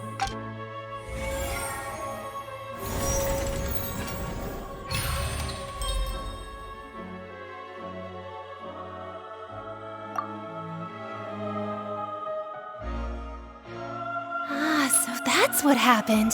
Wait, you're telling me something as dangerous as water from the primordial sea has been used for all these years? What a great theory. It also explains Callus's and Jacques' respective motives. I guess they didn't shoot each other after all. Mr. Marcel, you are the one being charged with the crime. You should provide a rebuttal if you wish to prove your innocence. But I think I agree with everything Navia just said. In fact, there was nothing in her speech that directly implicated me. Then, may I ask some questions? In my opinion, we primarily need to determine two things. One, do you have the evidence to back up your claims? I'm afraid not. At least not at this very moment. Boo! If you don't have any evidence, you should just go home! I may not have the evidence with me, but I know where I could go to collect it. If we look up the deserted clothes against a record of people who went missing around the same time, we should be able to find a match. Considering the serial disappearances case, the guards probably kept careful records of all missing persons from around that time, regardless of age or gender. That makes sense to me. Monsieur Neuvillette, I would consider this to be a reasonable investigative direction. Why do I feel like Farina's acting a little differently today? Maybe she's scared of embarrassing herself again? Alternatively, she's become more diligent after charging an innocent citizen in the last trial. My second question has to do with the ensuing duel. If the truth is indeed as you described, then why didn't Mr. Callus explain himself in court? If he had testified that a person had been dissolved, he could have at least mounted a defense. I've thought about this too, and the answer is actually pretty simple. He felt there were things that were more important to him. The dissolving power of water from the primordial sea is an important secret for the true culprit of the serial disappearances case. My father could have exposed it for all to see, but he chose to take it to the grave. At that time, Spina di Rosula was in dire straits, and his reputation had already been shattered. He had no guarantee that going forward with the truth would allow the culprit to be brought to justice. What was certain, however, was that it would paint a gigantic target on my back. Boss once told me that Demoiselle had already been selected as the next target of the serial disappearances case. What? If the secret had gotten out, the culprit would have fought an all-out war with Espina right there and then. I wouldn't have been the only one in danger. All of us would have stood to lose our lives. Of course, the guards might eventually figure out the truth of the matter and determine that we were in the right. But what good would that do? How can a hollow verdict protect anyone? Had this opera house ever given my father any kind of confidence in its brand of justice, Spina di Rosula would have had no reason to exist. But by staying silent, we retained the ability to deter our opponents and continue the stalemate. I was able to become Spina di Rosula's president, which made me harder to target, as well as giving me more time to grow and learn. And once I have figured out the truth and stepped up to the challenge, I will do what this opera house cannot, and restore my father's truth and honor back to him. So, you mean to say, your father intended to die in the duelist's ring? That's right.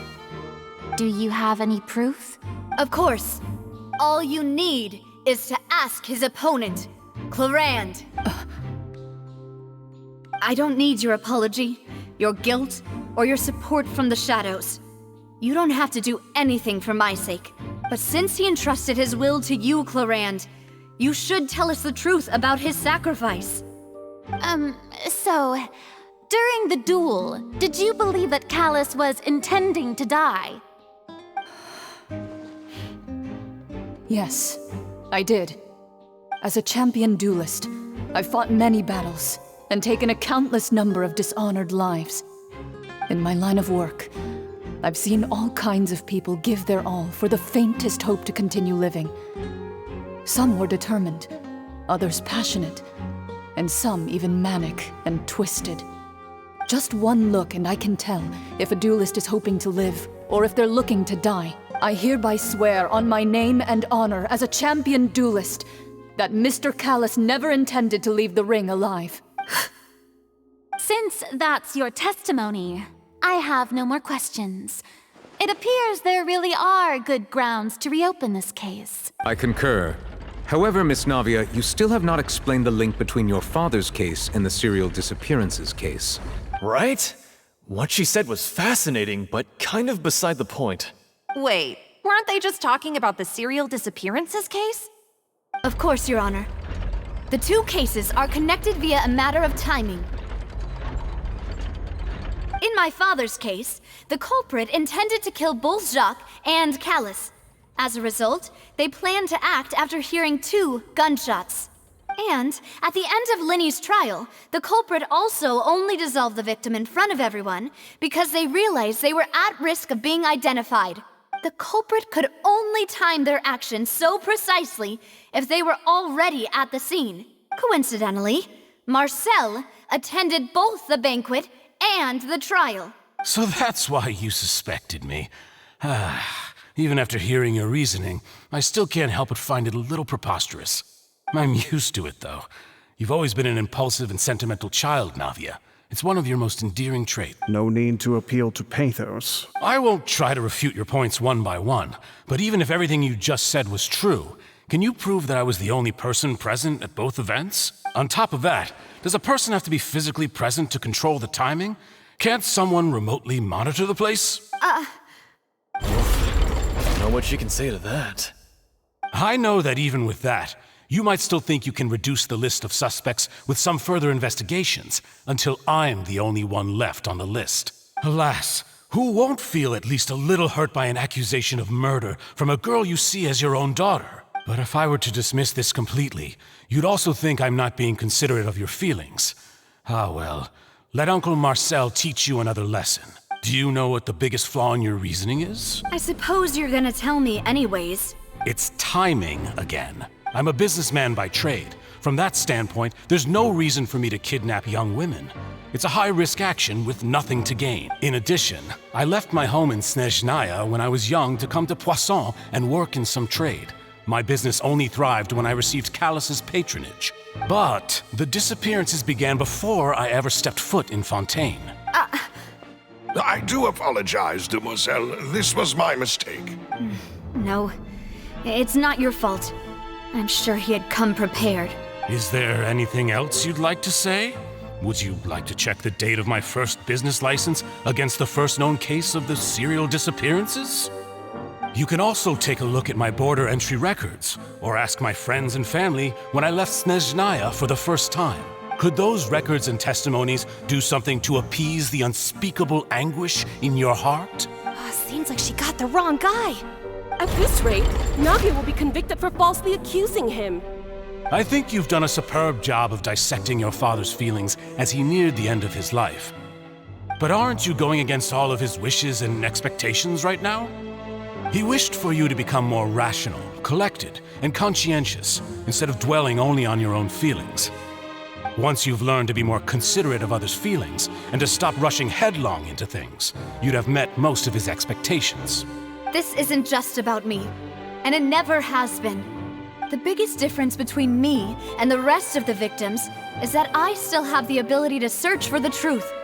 While that same agency has long been taken from them, the people whose families were destroyed by synth abuse, the people who lost their loved ones to the serial disappearances, and the people who suffered tragic ends due to their sense of justice. Many people's images are flashing before my eyes. I'm sure some are coming to those of you in the audience as well. And whose image do you see, Marcel? Is it a man named Vacher? Oh, so you do know that name. I'm merely surprised you'd suddenly say the name of someone I've never even heard of. I was waiting for you to say that.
Don't get frostbite. Cool it. Cyclone!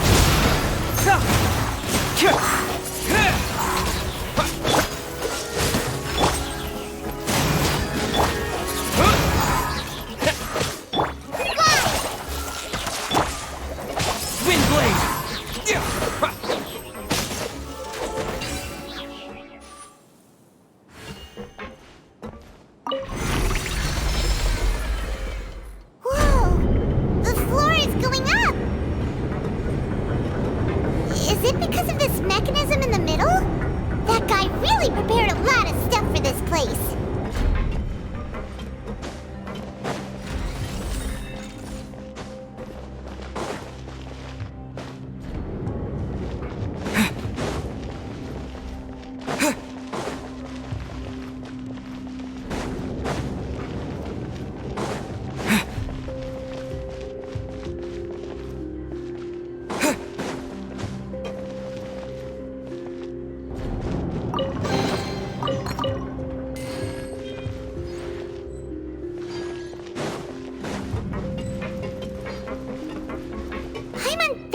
need to go up, but Paimon doesn't see a way. Let's take a look around. Maybe we'll find a hidden mechanism that'll show us the way up.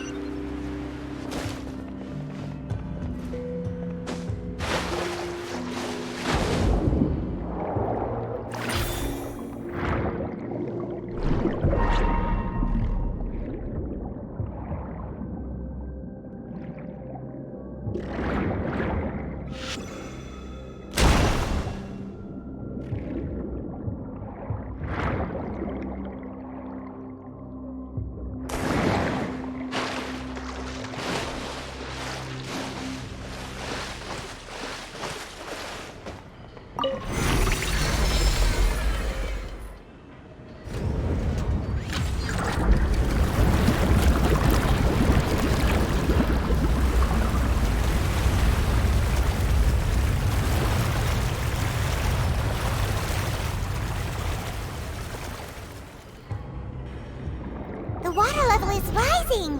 Now we can swim to the top. But this is still a ways away from where we need to go.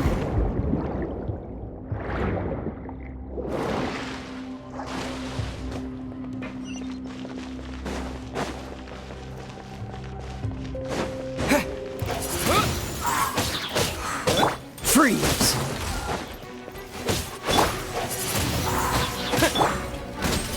Keep moving!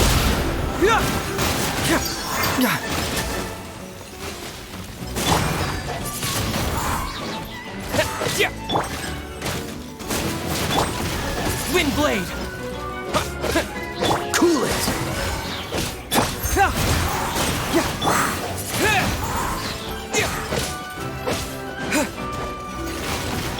Dodge this!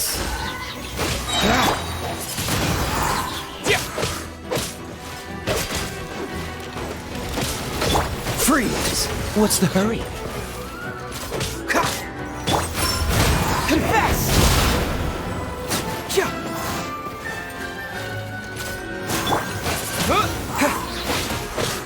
Dodge this!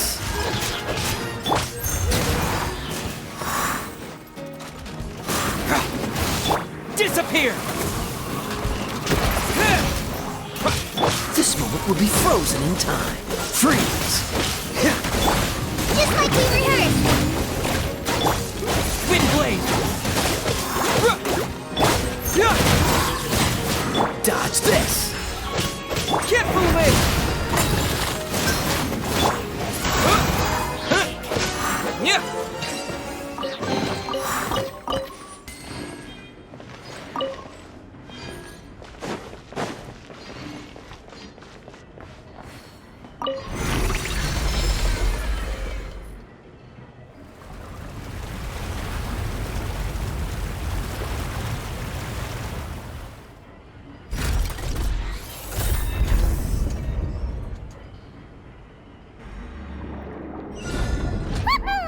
Now the path is clear. Let's go!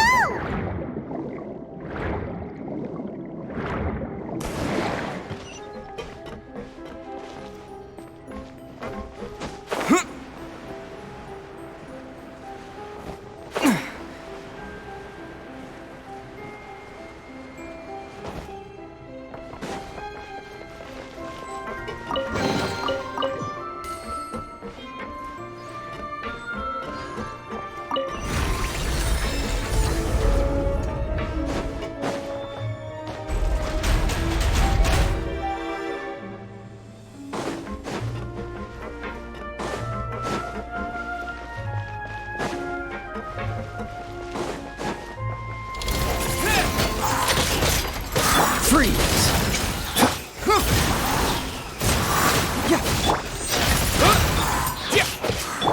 Cool it!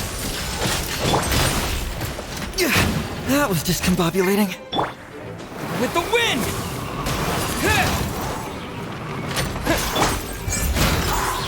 Done. Confess! Wind blade! Cool it!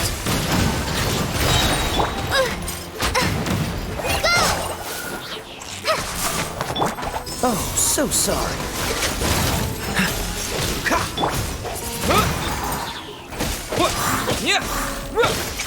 Dodge this!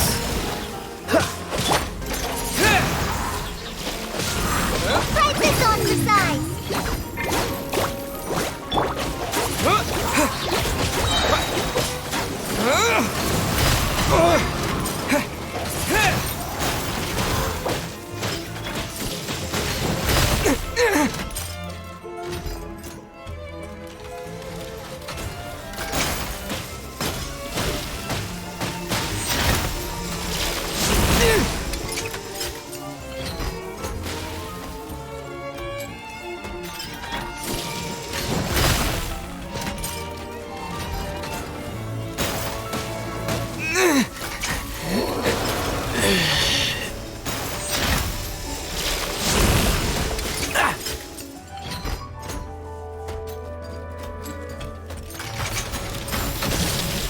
Push your luck.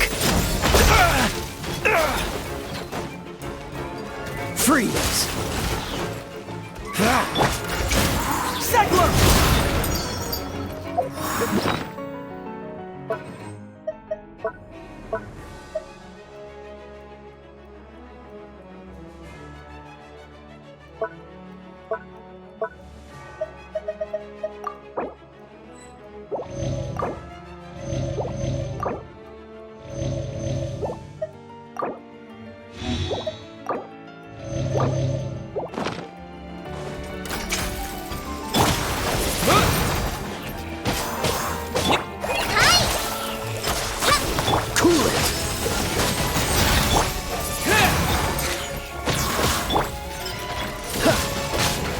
Freeze! Wind blade!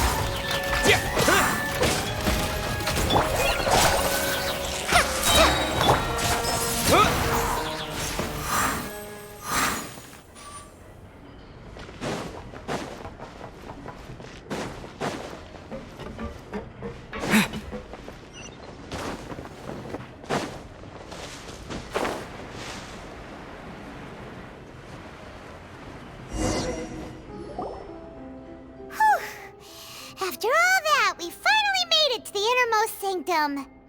Though, as expected, the mastermind isn't here.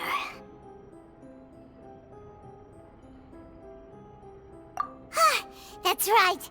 Then let's hurry up and find some evidence so we can get back to the Opera House and help Navia.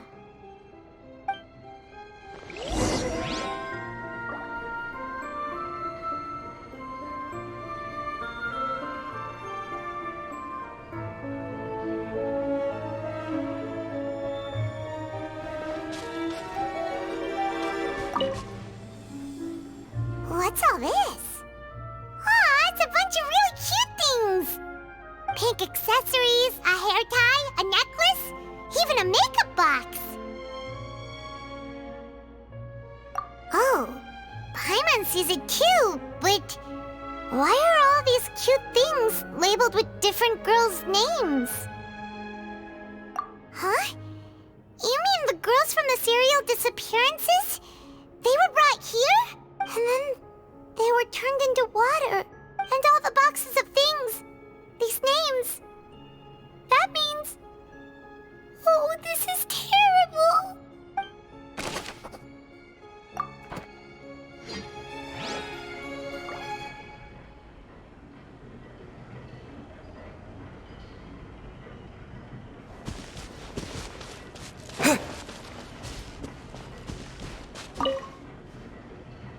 Let's see what's written here. Nothing escapes Detective Paimon's eyes.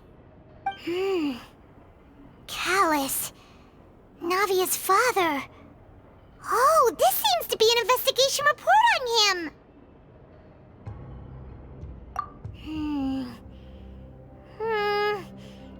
Yep, it's about finding someone to assassinate Jacques and Callus because of a lack of confidence that Jacques himself would go through with it. This should prove the existence of the third person, right? We still have not determined the exact content of the key information Callus has passed on to certain members of his organization. The old dog's a real menace to deal with. Even if he abides by the promise he's made to us, he will still have the upper hand. He can act whenever he wants to make our lives miserable. The only... I concur. Let's send someone to kill him. He won't declare war as long as we don't touch Navia. Oh, seems like we've got a bunch of correspondence between the higher-ups. They're all just so evil.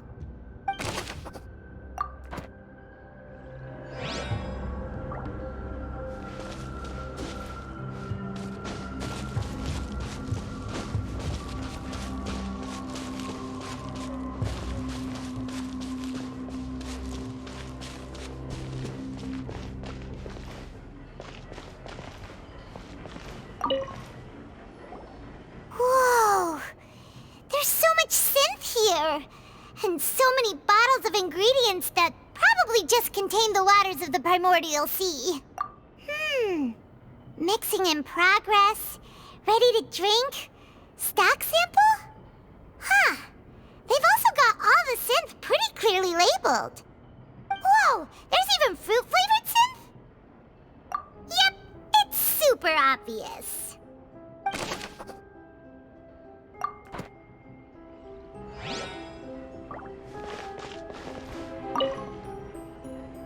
What's this over here? Looks like some kind of place for research. Experiment number 16 aims to verify Jacob Ingold's research conclusions on the primordial sea and use his theory as a foundation to achieve a breakthrough. The experiment was a failure. No individual managed to resurface from the water from the primordial sea. Female specimens 22, 23, and 24 were dissolved.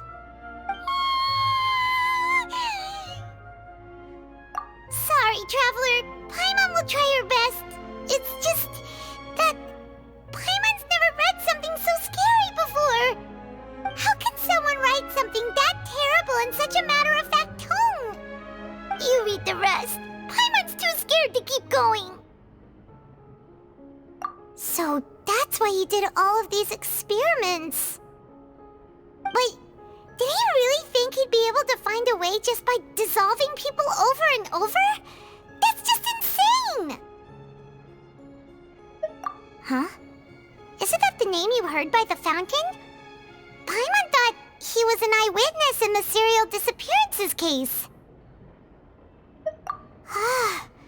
You mean Vache is the one who did all of these... experiments? So that's it! Vache was no victim, but personally took his lover and... No, that's not it either! If that's the case, why would he want people to resurface from the water? In any case, Paimon will write it all down.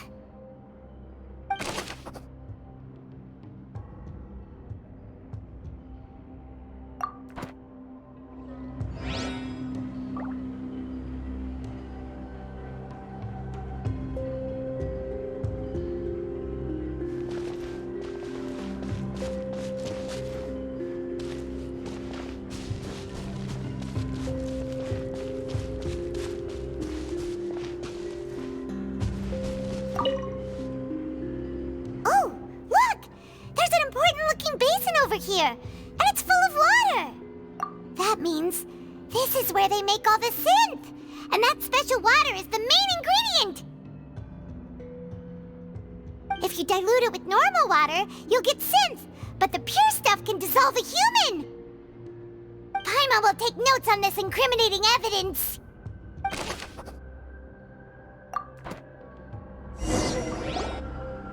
We've looked at almost everything here, and it seems like our theories were spot on, but...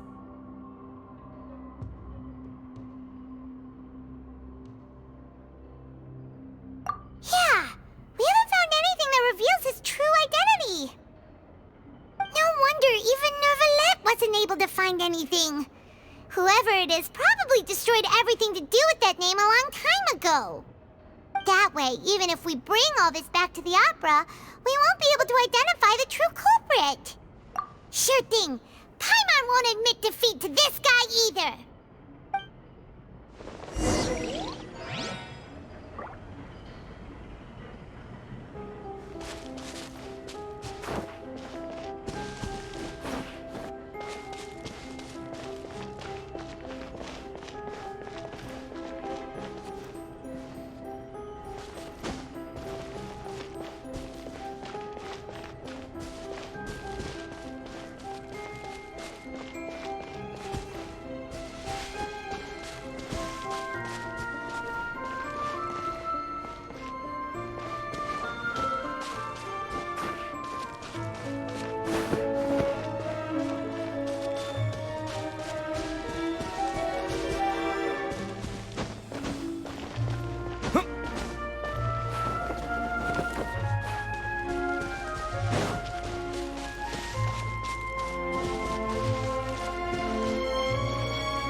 really?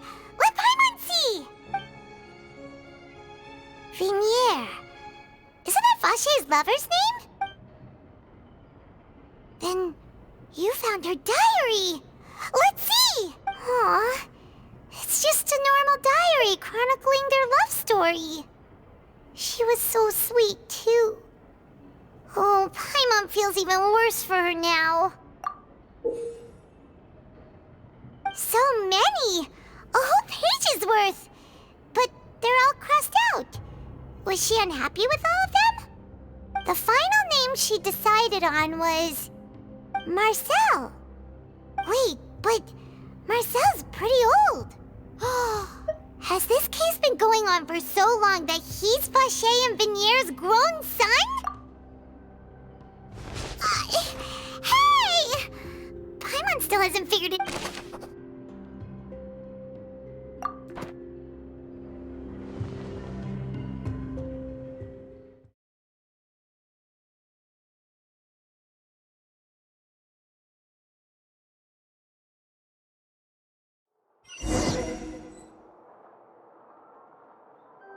And whose image do you see, Marcel?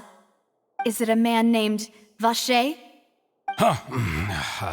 Oh, so you do know that name. I'm merely surprised you'd suddenly say the name of someone I've never even heard of. I was waiting for you to say that. Navia! We're back! As expected of my partner. I just knew you'd return in the nick of time. Just how often do you intend to flout the rules of this court? It's all right, Monsieur Nervalette. Given their confidence, I expect they've found the crucial evidence.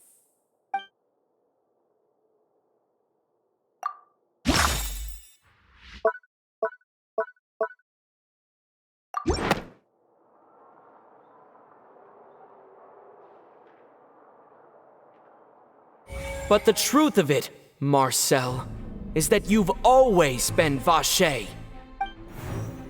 Huh? We've investigated your lair and we already know everything! After your lover, Venier, was dissolved, you kept abducting young women to experiment on the hopes of bringing her back to you! You even created Marcel as a new identity and destroyed all records of your past as Vache! So that's it. Even the villains in opera performances rarely go that far. And with that, Marcel's motive has now been established. This information regarding your past also dismantles your prior timing defense. Well, Marcel, do you know where you went wrong? You fixated your gaze on the lover that passed away, instead of paying attention to the living people around you. So, you never noticed how we changed, or how we grew as individuals. You also never understood Boss's real expectations for his daughter. Or our determination to see things through. Your determination. Mr. Marcel, please speak up now if you would like to defend yourself. Otherwise, the trial will move on to the next stage. Do you really think I wanted to do any of this? Pay attention to you? What for? Have you ever paid attention to me? Ever empathized with my pain? Ever known how it feels to watch the love of your life dissolve right in front of your eyes? No one helped me. No one even believed me. All those decades ago, even the officers from the Maison Gardiennage were laughing at me. They said there's no way a human being can turn into water. So I must have gone mad from grief. Venier's death was brushed away by all of you as if it didn't matter at all. Well, now you know, don't you? Ha! Well, it's too late now. You only have yourselves to blame. You set up this ornate opera house in pursuit of your so-called justice, your beloved drama, while turning a blind eye to the suffering of the people. Venier is dead. We promised each other that we would always be together. Wherever she goes, I will follow. But I'm not from this blasted place, so I can't be dissolved. No matter what I do.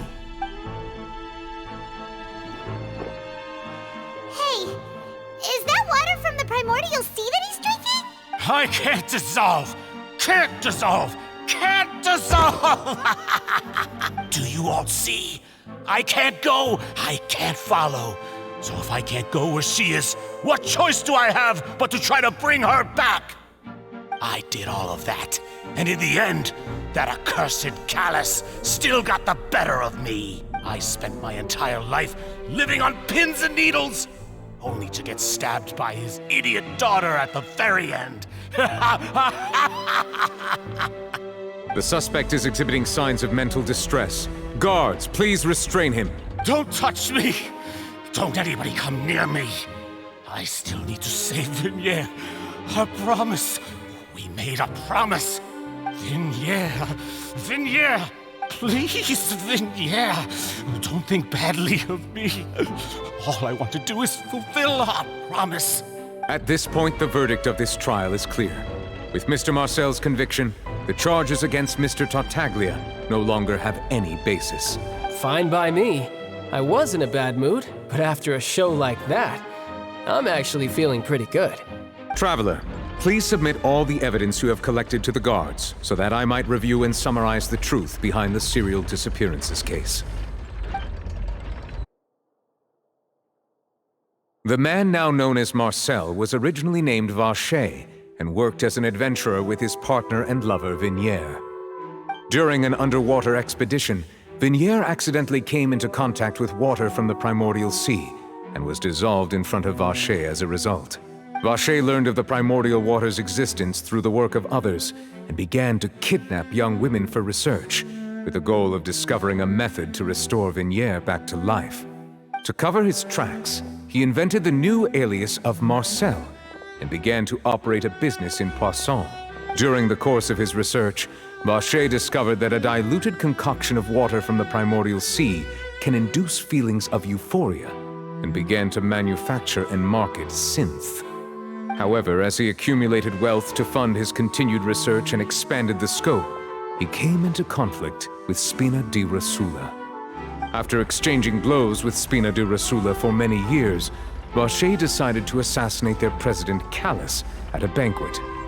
Although the assassination did not go as Vacher expected, he was able to turn Callus into the murder suspect by dissolving the assassin he sent to the scene. And just recently, Vacher attempted to frame Linny as the culprit of the serial disappearances case, using a similar method. However, his attempt to frame Linny failed, and the power of water from the primordial sea became public knowledge. This case also exposed enough of Vacher's machinations that he was eventually successfully charged in court. Thus concludes the enigmatic history of the serial disappearances case, with the truth revealed to all.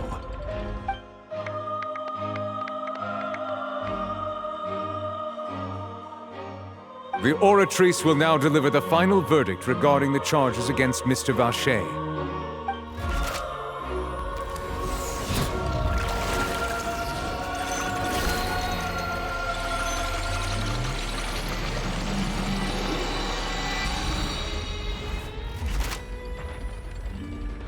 According to the judgment of the Oratrice Mécanique d'Analyse Cardinale, Mr. Vacher is guilty.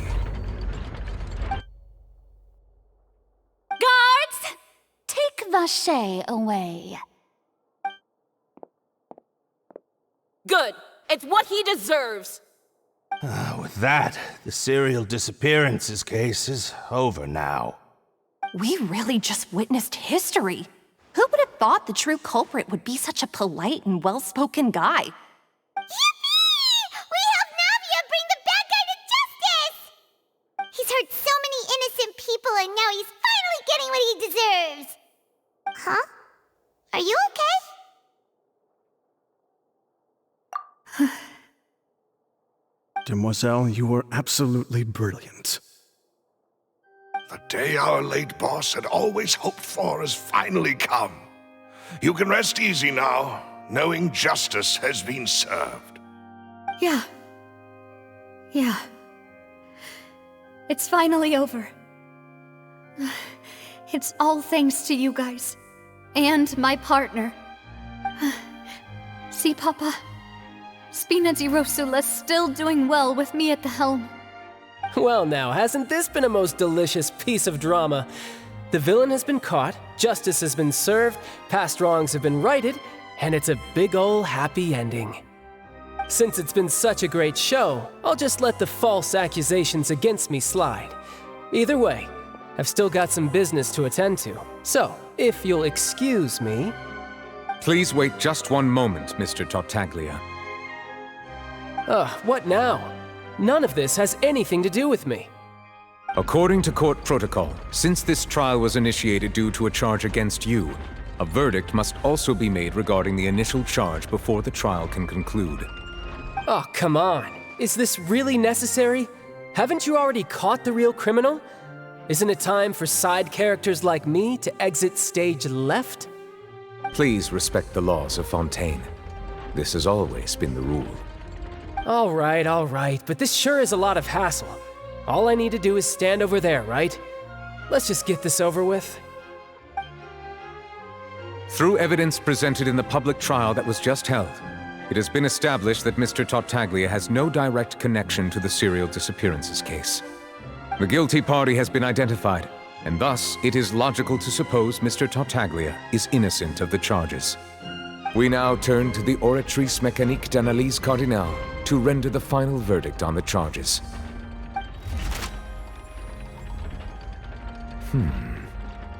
According to the judgment of the Oratrice Mécanique d'Analyse Cardinale, Mr. Tartaglia is guilty. What? Hey! That's not funny! Didn't you just say I'm supposed to be innocent? What's with this verdict? Is your justice machine malfunctioning? Huh? This has never happened before. The Oratrice actually returned a different verdict from the Chief Justice. I mean, have you ever heard of an innocent Fatui Harbinger? Do you think the Oratrice might have just convicted him on general principle? But weren't the charges about the serial disappearances case? No matter what else he's guilty of, it shouldn't affect the verdict in this case, right? The judgment of the Oratrice Mécanique d'Analyse Cardinale is, by law, the final verdict of the court. We must accept the guilty verdict. Guards, please take the suspect into custody per court protocol.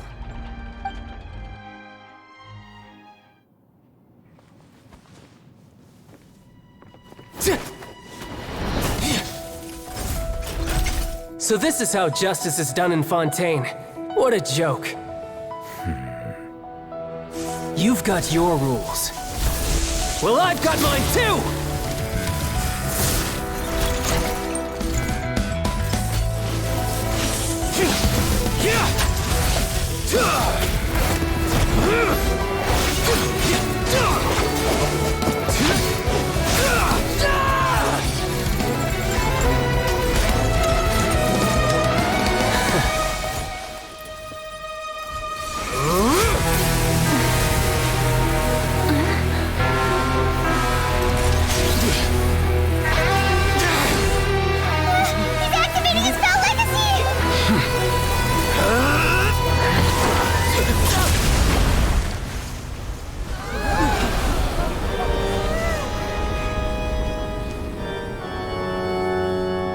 I am sorry. If you have been wronged, we will find the truth. But the rules of the court must be upheld.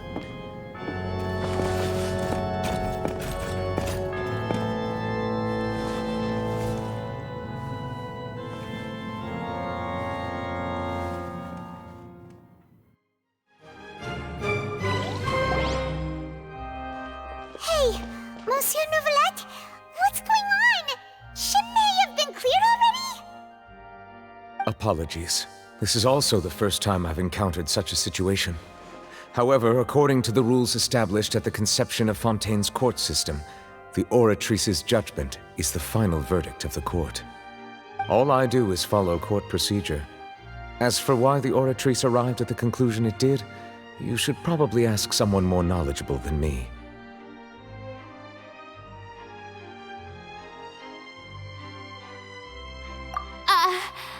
Why are you looking at me? I had nothing to do with it! I don't know what happened there either. Hey, stop staring at me! What does Lady Farina mean by that?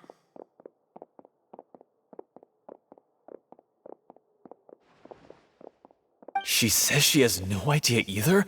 But that's impossible. Didn't she create the Oratrice herself?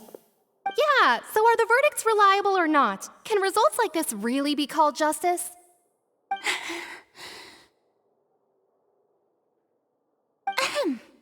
My dearest citizens, did you really think we'd allow an incorrect verdict to be handed out in this court?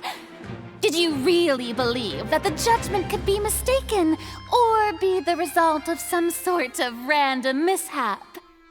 Don't tell me you thought even I had been blindsided by the Oratrice's result. But the way she looked just now, it was pretty obvious she had no idea what was going on. However, given the state of things, I shall give you an explanation. Everything that just took place, including my supposed shock and bafflement, was a part of an elaborate performance, with every action meant to stir up drama and excitement. And, of course, for every performance, there is a script.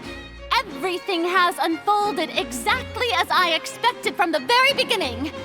As the embodiment of the very concept of justice, the Oratrice shall never render an arbitrary judgment!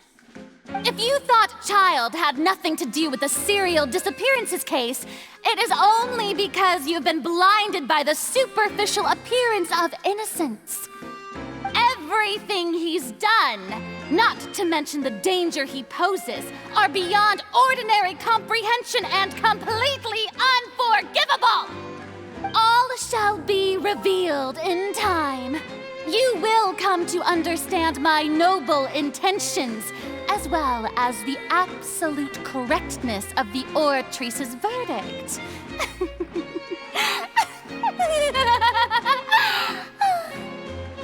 Now, having said that, although I hate to leave things hanging in suspense, it is now time for this performance to end.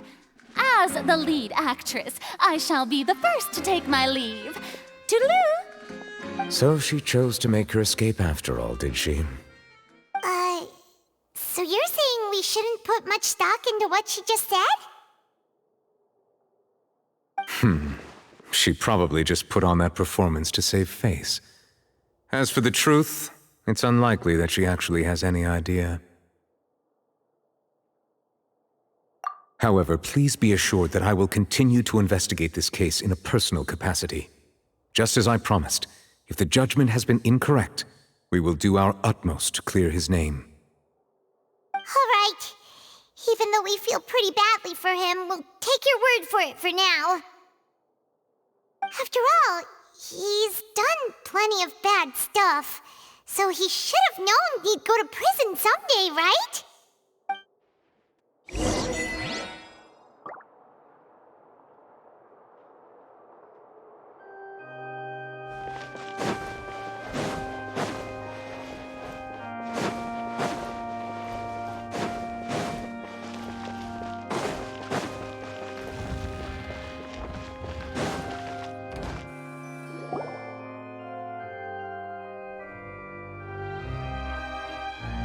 Hey, what are you doing? Quick, stop him! Traveler! Hey! Traveler!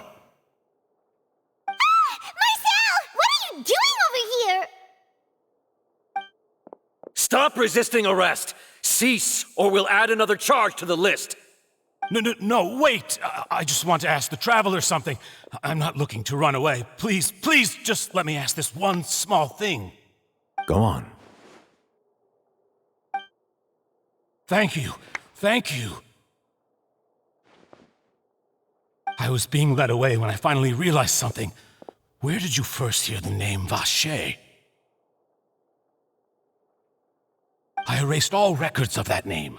So, unless... Are you still trying to prove your innocence? Give it up. You've already been convicted.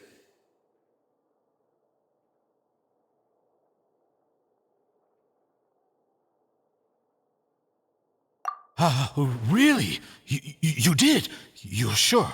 You met her? But how could that be? How did you manage to do it? The Fountain of Lucine? Then she's been so close to me all along. And I just never...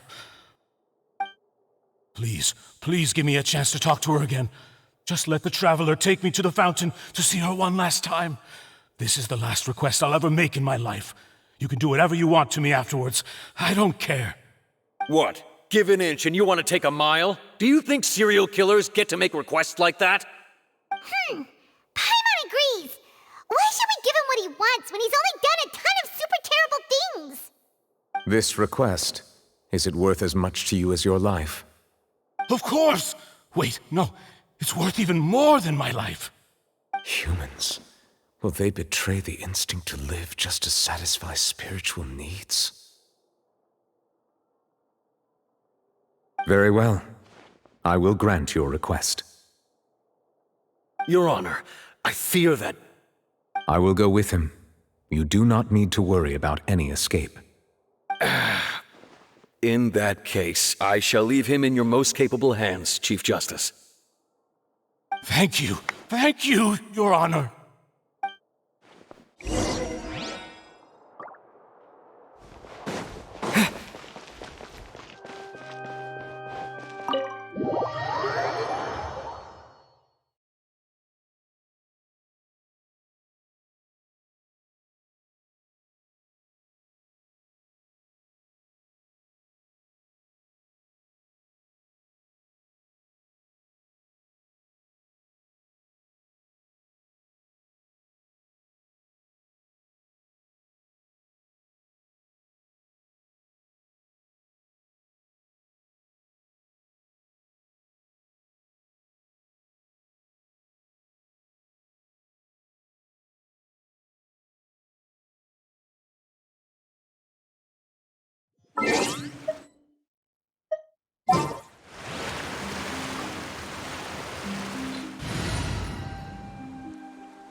Is this the place? You said she's here, but what do I need to do to see her? Yeah, and even Paimon could hear her after drinking that thing. Didn't you just drink a lot of it on the stage as well? Oh, in that case... Vache! Ah! Yes, that's it! So you heard it too! Vignier, it's me! It's me, Vache! Vache? Vache! I'm here! Where are you, Vignier? I'm coming for you. I'm finally here for you. Hey, wait! Be careful! Hey, what? Vignier, is that you? It's me, Vache! Vignier! Vache? Why did you come? Didn't I say? You don't need to look for me. You look a lot older than I remember. How long has it been? It's been more than 20 years. I've suffered for over 20 years since the day you left. All this time, only the thought of bringing you back has kept me alive. Nothing else mattered to me. I must be dreaming. Who would have thought I'd get the chance to tell you all of my feelings like this? Vignier, you are my everything. I really don't know how I could live without you. But Vache, if you ask me, this world would be better off without you. What are you saying? If not for you, I would have finished my law degree and probably become a top-tier attorney one day. If not for you, I would have continued to pursue my love of the arts, and my works would have been displayed in the Palais Mermonia itself. If not for you, I would at least have been able to take care of my mother. And she would not have grown old and died alone, with nothing but the tears on her cheeks. It's all because of your selfishness, Vache. It's all because of you. You... Wait, you are not Vignier. Who are you? You're right. I am not Vignier. I am the sacrifices. Every woman who died by your hand, as our bodies dissolved, our consciousnesses flowed back to the primordial sea.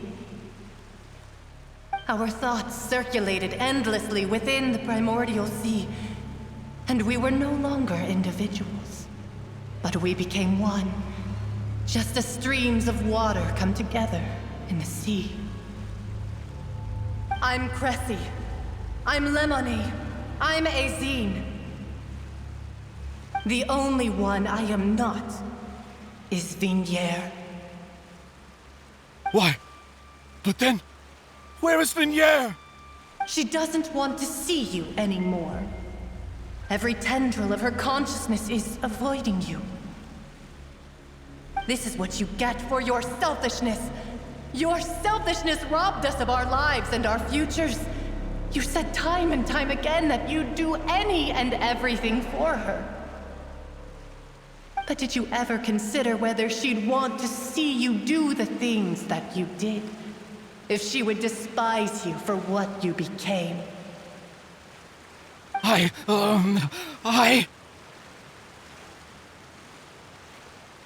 You are a liar, a heartless murderer, and a cowardly narcissist. The only thing you are not is Vignier's beloved. From the moment your first victim died and her consciousness merged with Vignier's, she has had nothing but pure hatred for you.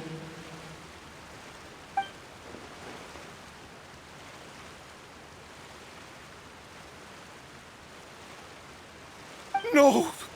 Vignier! She can't hate me. Let me see her, please. Have mercy. You still don't understand. When I said don't look for me, that came from the real Vignier. She really doesn't want to see you anymore.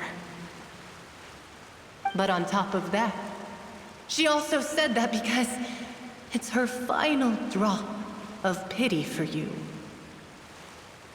She said that because she knew that if you did come here, we will show no mercy to you. Vache. Vache? Vache. Vache! Vache! Vache! Drown.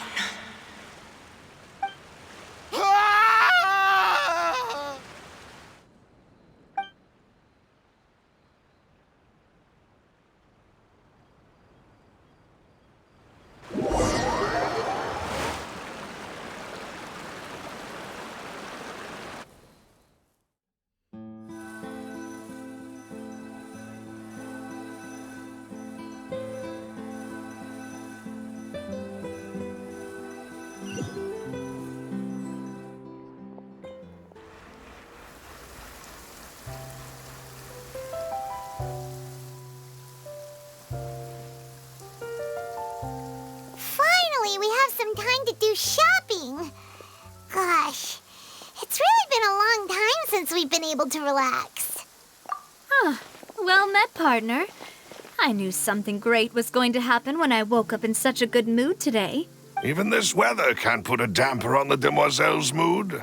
It's a pleasure to see you both again. Oh, hey, Navia! It's been a few days. Paimon's already started to miss you. Oh, now that I believe. I'm easy to work with and always bring home the bacon. Who wouldn't treasure having a partner like me?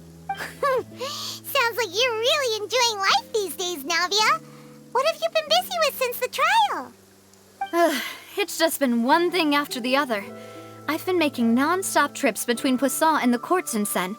Everyone from Spina di Rosula organized a memorial for my father. We never held a memorial when he first died, since everyone knew that even if we held one back then, no one was going to come. This time, though, everyone in Poisson, and even many people from the court, all attended. So his name's definitely been cleared now. That's what we like to hear. It's been the dearest wish of Demoiselle all along. That blasted stubborn fool. I was right to put my faith in him. I'm so glad I didn't give up on the case all those years ago. Oh, by the way, I ran into Charlotte just after I left the memorial service. Well, maybe it'd be more accurate to say I knew she would be there, and there was no way she'd just let me go. Huh? So you know Charlotte too? The Charlotte? Journalist from the Steambird? Yeah, way back when I first became the president of the Spina di Rosula, she was all over me. Wouldn't take no for an answer. I believe the story was called The True Heart of Darkness, Secret Tales of the Yellow Rose. To be fair, though, it was a really flattering feature. So, we've been on pretty good terms ever since. She was trying to lean on our friendship to get me to do an exclusive piece on the serial disappearances case. Oh yeah, she told us about that. She's always been super interested in that case, so now her wish has finally come true too. Anyway, I told her to make sure that when she writes about you guys entering the opera house with the critical evidence, that you both sound really cool. Now that's another thing to look forward to. We trust Charlotte's skills with a pen for sure. Oh, and in other news, I also took Clarand out for a meal. Oh, are you two on better terms now? While you were investigating Vaché's headquarters, Clarand gave testimony on my father's behalf. It was thanks to her that we were able to turn the tide. I wanted to thank her. I mean, there's also no point in being awkward all the time, so we took the chance to reconcile with each other. Oh, that's great. Paimon also thought Clarand wasn't actually a bad person. It's always good to have more friends. Anyway, now that the case has finally been solved, perhaps it will slowly begin to fade from the public consciousness. Oh, actually, there's still one last thing I need to do. What is it? I should pay a visit to my father's grave and tell him the truth of what happened, as well as how it all ended. And on top of that, just how much people still look up to him to this day. That... Miss Navia. Indeed. We want to go too. We also think Callus is a really admirable person. Sure thing. I'd like you two to share the moment with me. After all, without you, there might not have been such a positive ending. And in that case, everyone, let's be off. Considering the recent weather, we'll be lucky if we can reach Poisson before dark. Yeah, you're right. It's been raining non-stop for a few days now.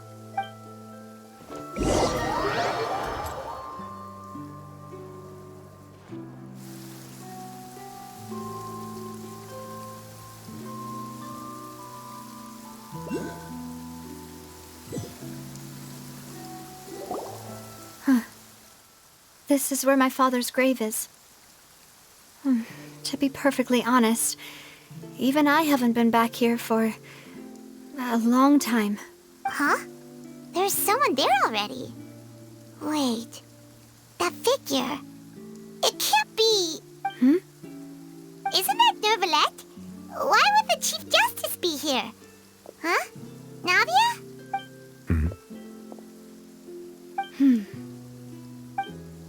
My apologies. I should have asked before coming to pay my respects. Don't say that. Sorry about that. Oh, I was trying to say there's no need for you to apologize. I wanted to show my father how much I've grown. But still, I doubt I've grown to the point that even the Chief Justice would feel compelled to apologize to me over and over. In that case, I will stop apologizing for now. You really could use some pointers on understanding human emotions, Monsieur Neuvillette.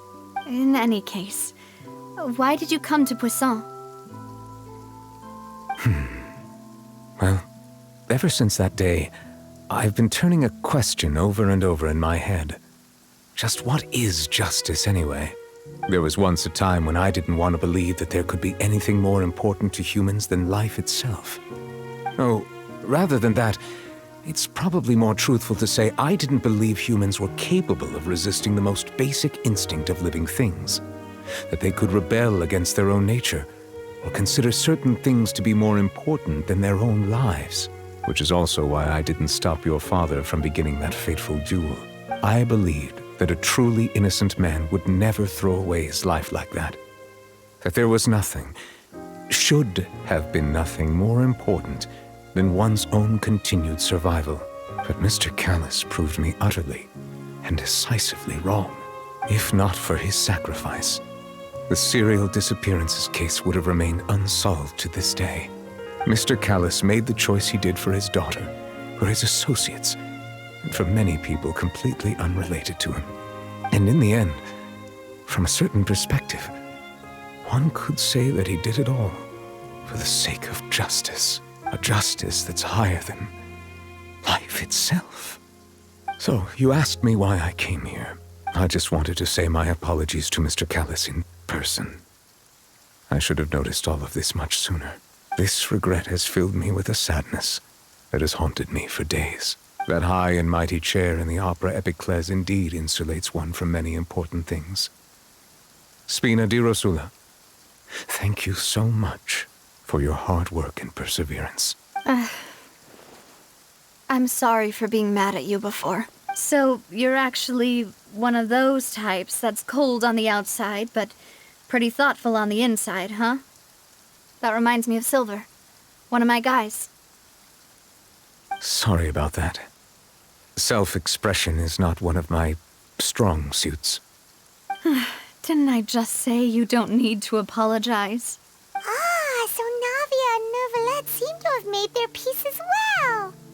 Let's not disturb them for now. We can wait till after they're done.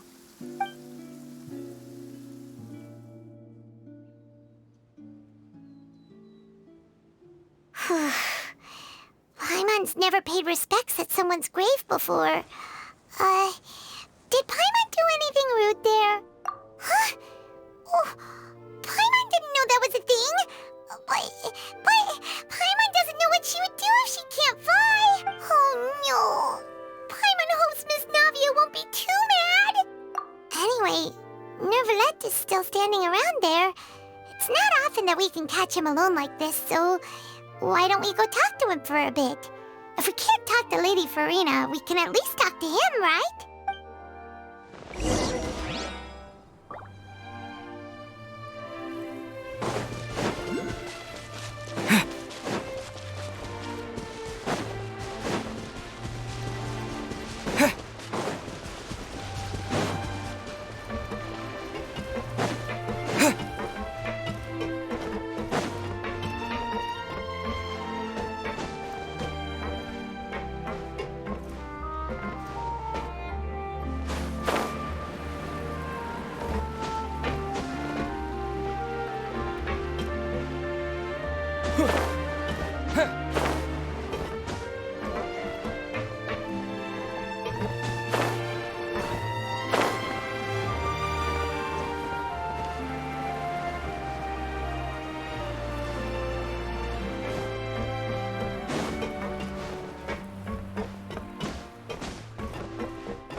I'll keep this close.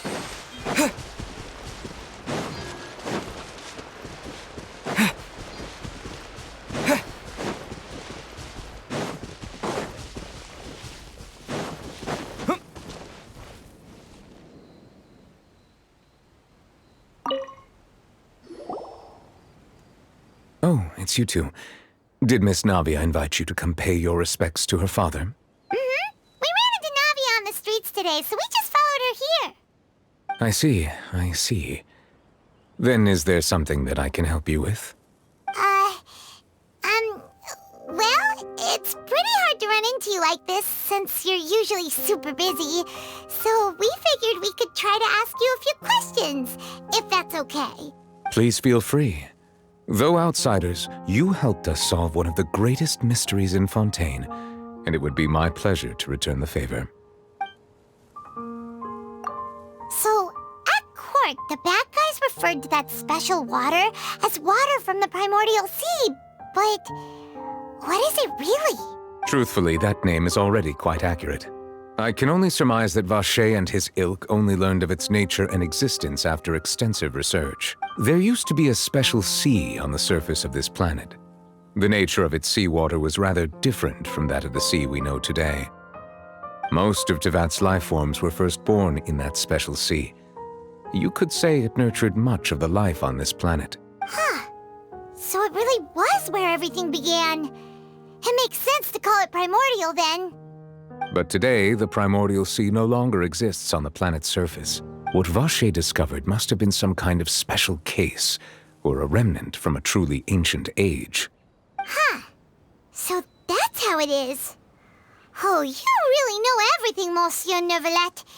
But if that's the case, then why would people, at least people from Fontaine, dissolve in that kind of water? Indeed. Why would the primordial sea, which was known to engender and nurture life, suddenly reverse itself and devour life instead? To be frank, that also doesn't match my understanding of this world and its laws.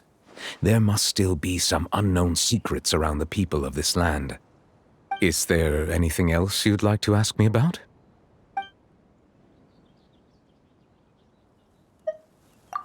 That the sea levels will rise and everyone will be dissolved in water, leaving Farina crying alone on her throne, but the sins of the people will be finally washed away for good. Does that appropriately summarize the version you've heard? That's right! It was Linny that told us back then. And that about covers all the main points.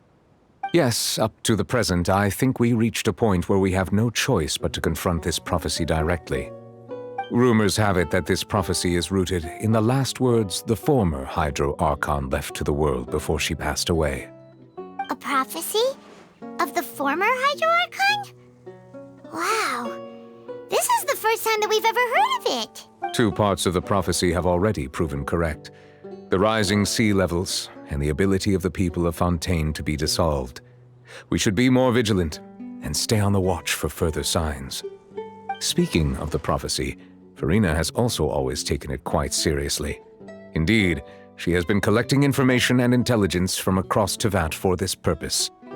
If the rumors were true, then perhaps this prophecy is the conundrum left to Farina by her predecessor. But with Farina being the way she is, can we really trust her to solve it? Is there anything else you'd like to ask me about?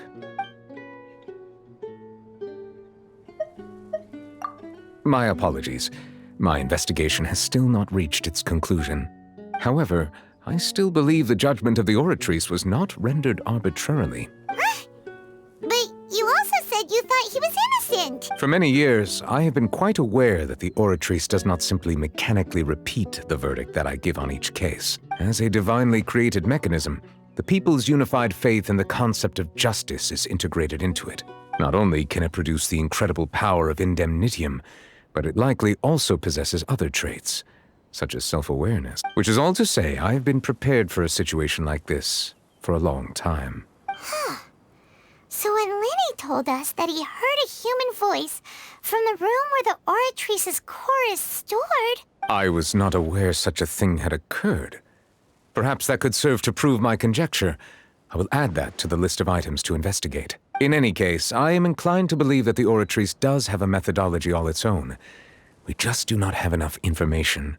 Based on Farina's reaction, I doubt even she had any idea what was going on. She managed to bluff her way through it, though, with her time-tested twin tricks of bravado and drama.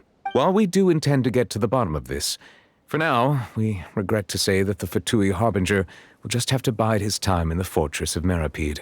If we did incorrectly convict him of crimes he did not commit, we will most certainly compensate him to the fullest extent allowed by the law. If you ask Paimon, the only compensation he'll want is a no-holds-barred fight with you. Is there anything else you'd like to ask me about? Your sibling, another blonde-haired traveler. I'm sorry, but I've never seen anyone who matches that description. If she ever stepped foot in Fontaine, I'm sure she followed our laws to the letter, and had no reason to appear on the stage of the opera Epiclese. Is there anything else you'd like to ask me about?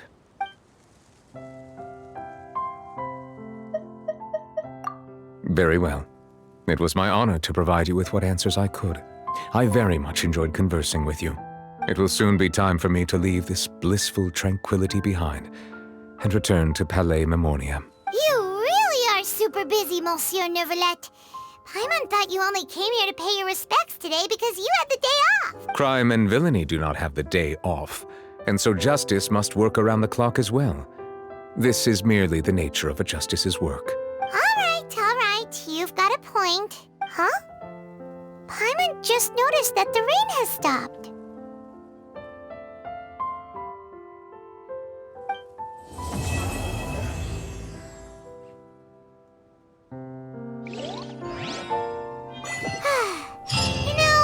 We've been walking around for a while now. Why don't we go back to the Scena di Luzula in the court of Fontaine and have a rest? Nadia said something about having a place ready for us there, didn't she? Come on, let's go!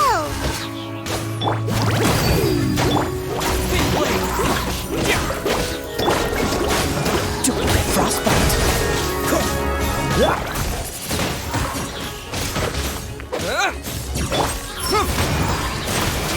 Freeze!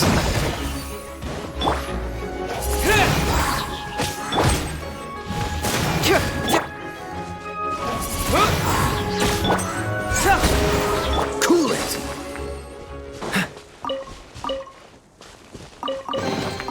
Fascinating.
Windblade!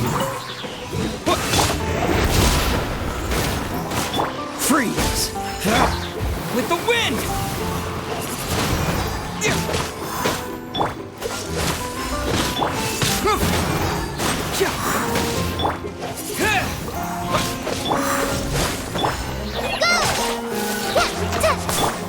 Windblade! Cool it! Cyclone! Freeze!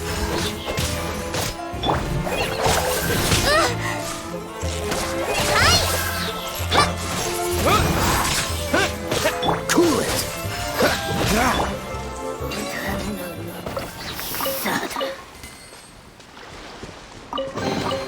A reward on the road.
I'll keep this close.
This moment will be frozen in time. Dodge this!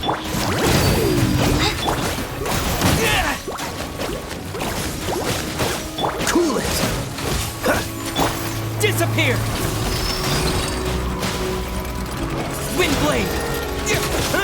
Freeze!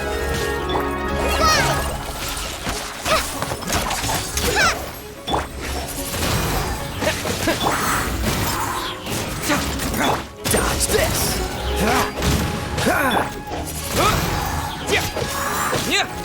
Careful, man! Hey!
Ad Astra at... Thank you for complete...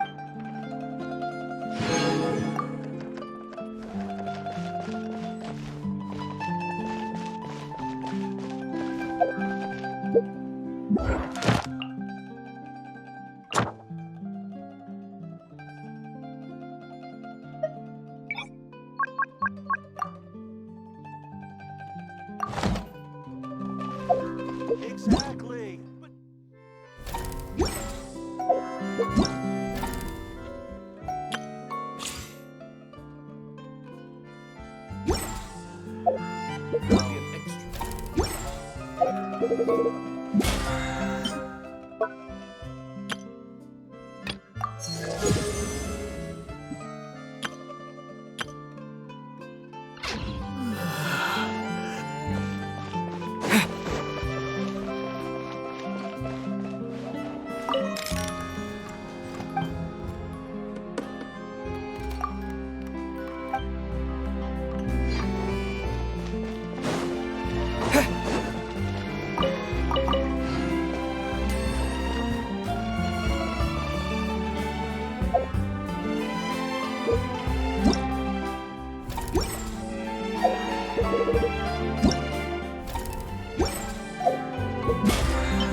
No more just keeps getting more.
Would you care to sit down and...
If you ever have any...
Huh?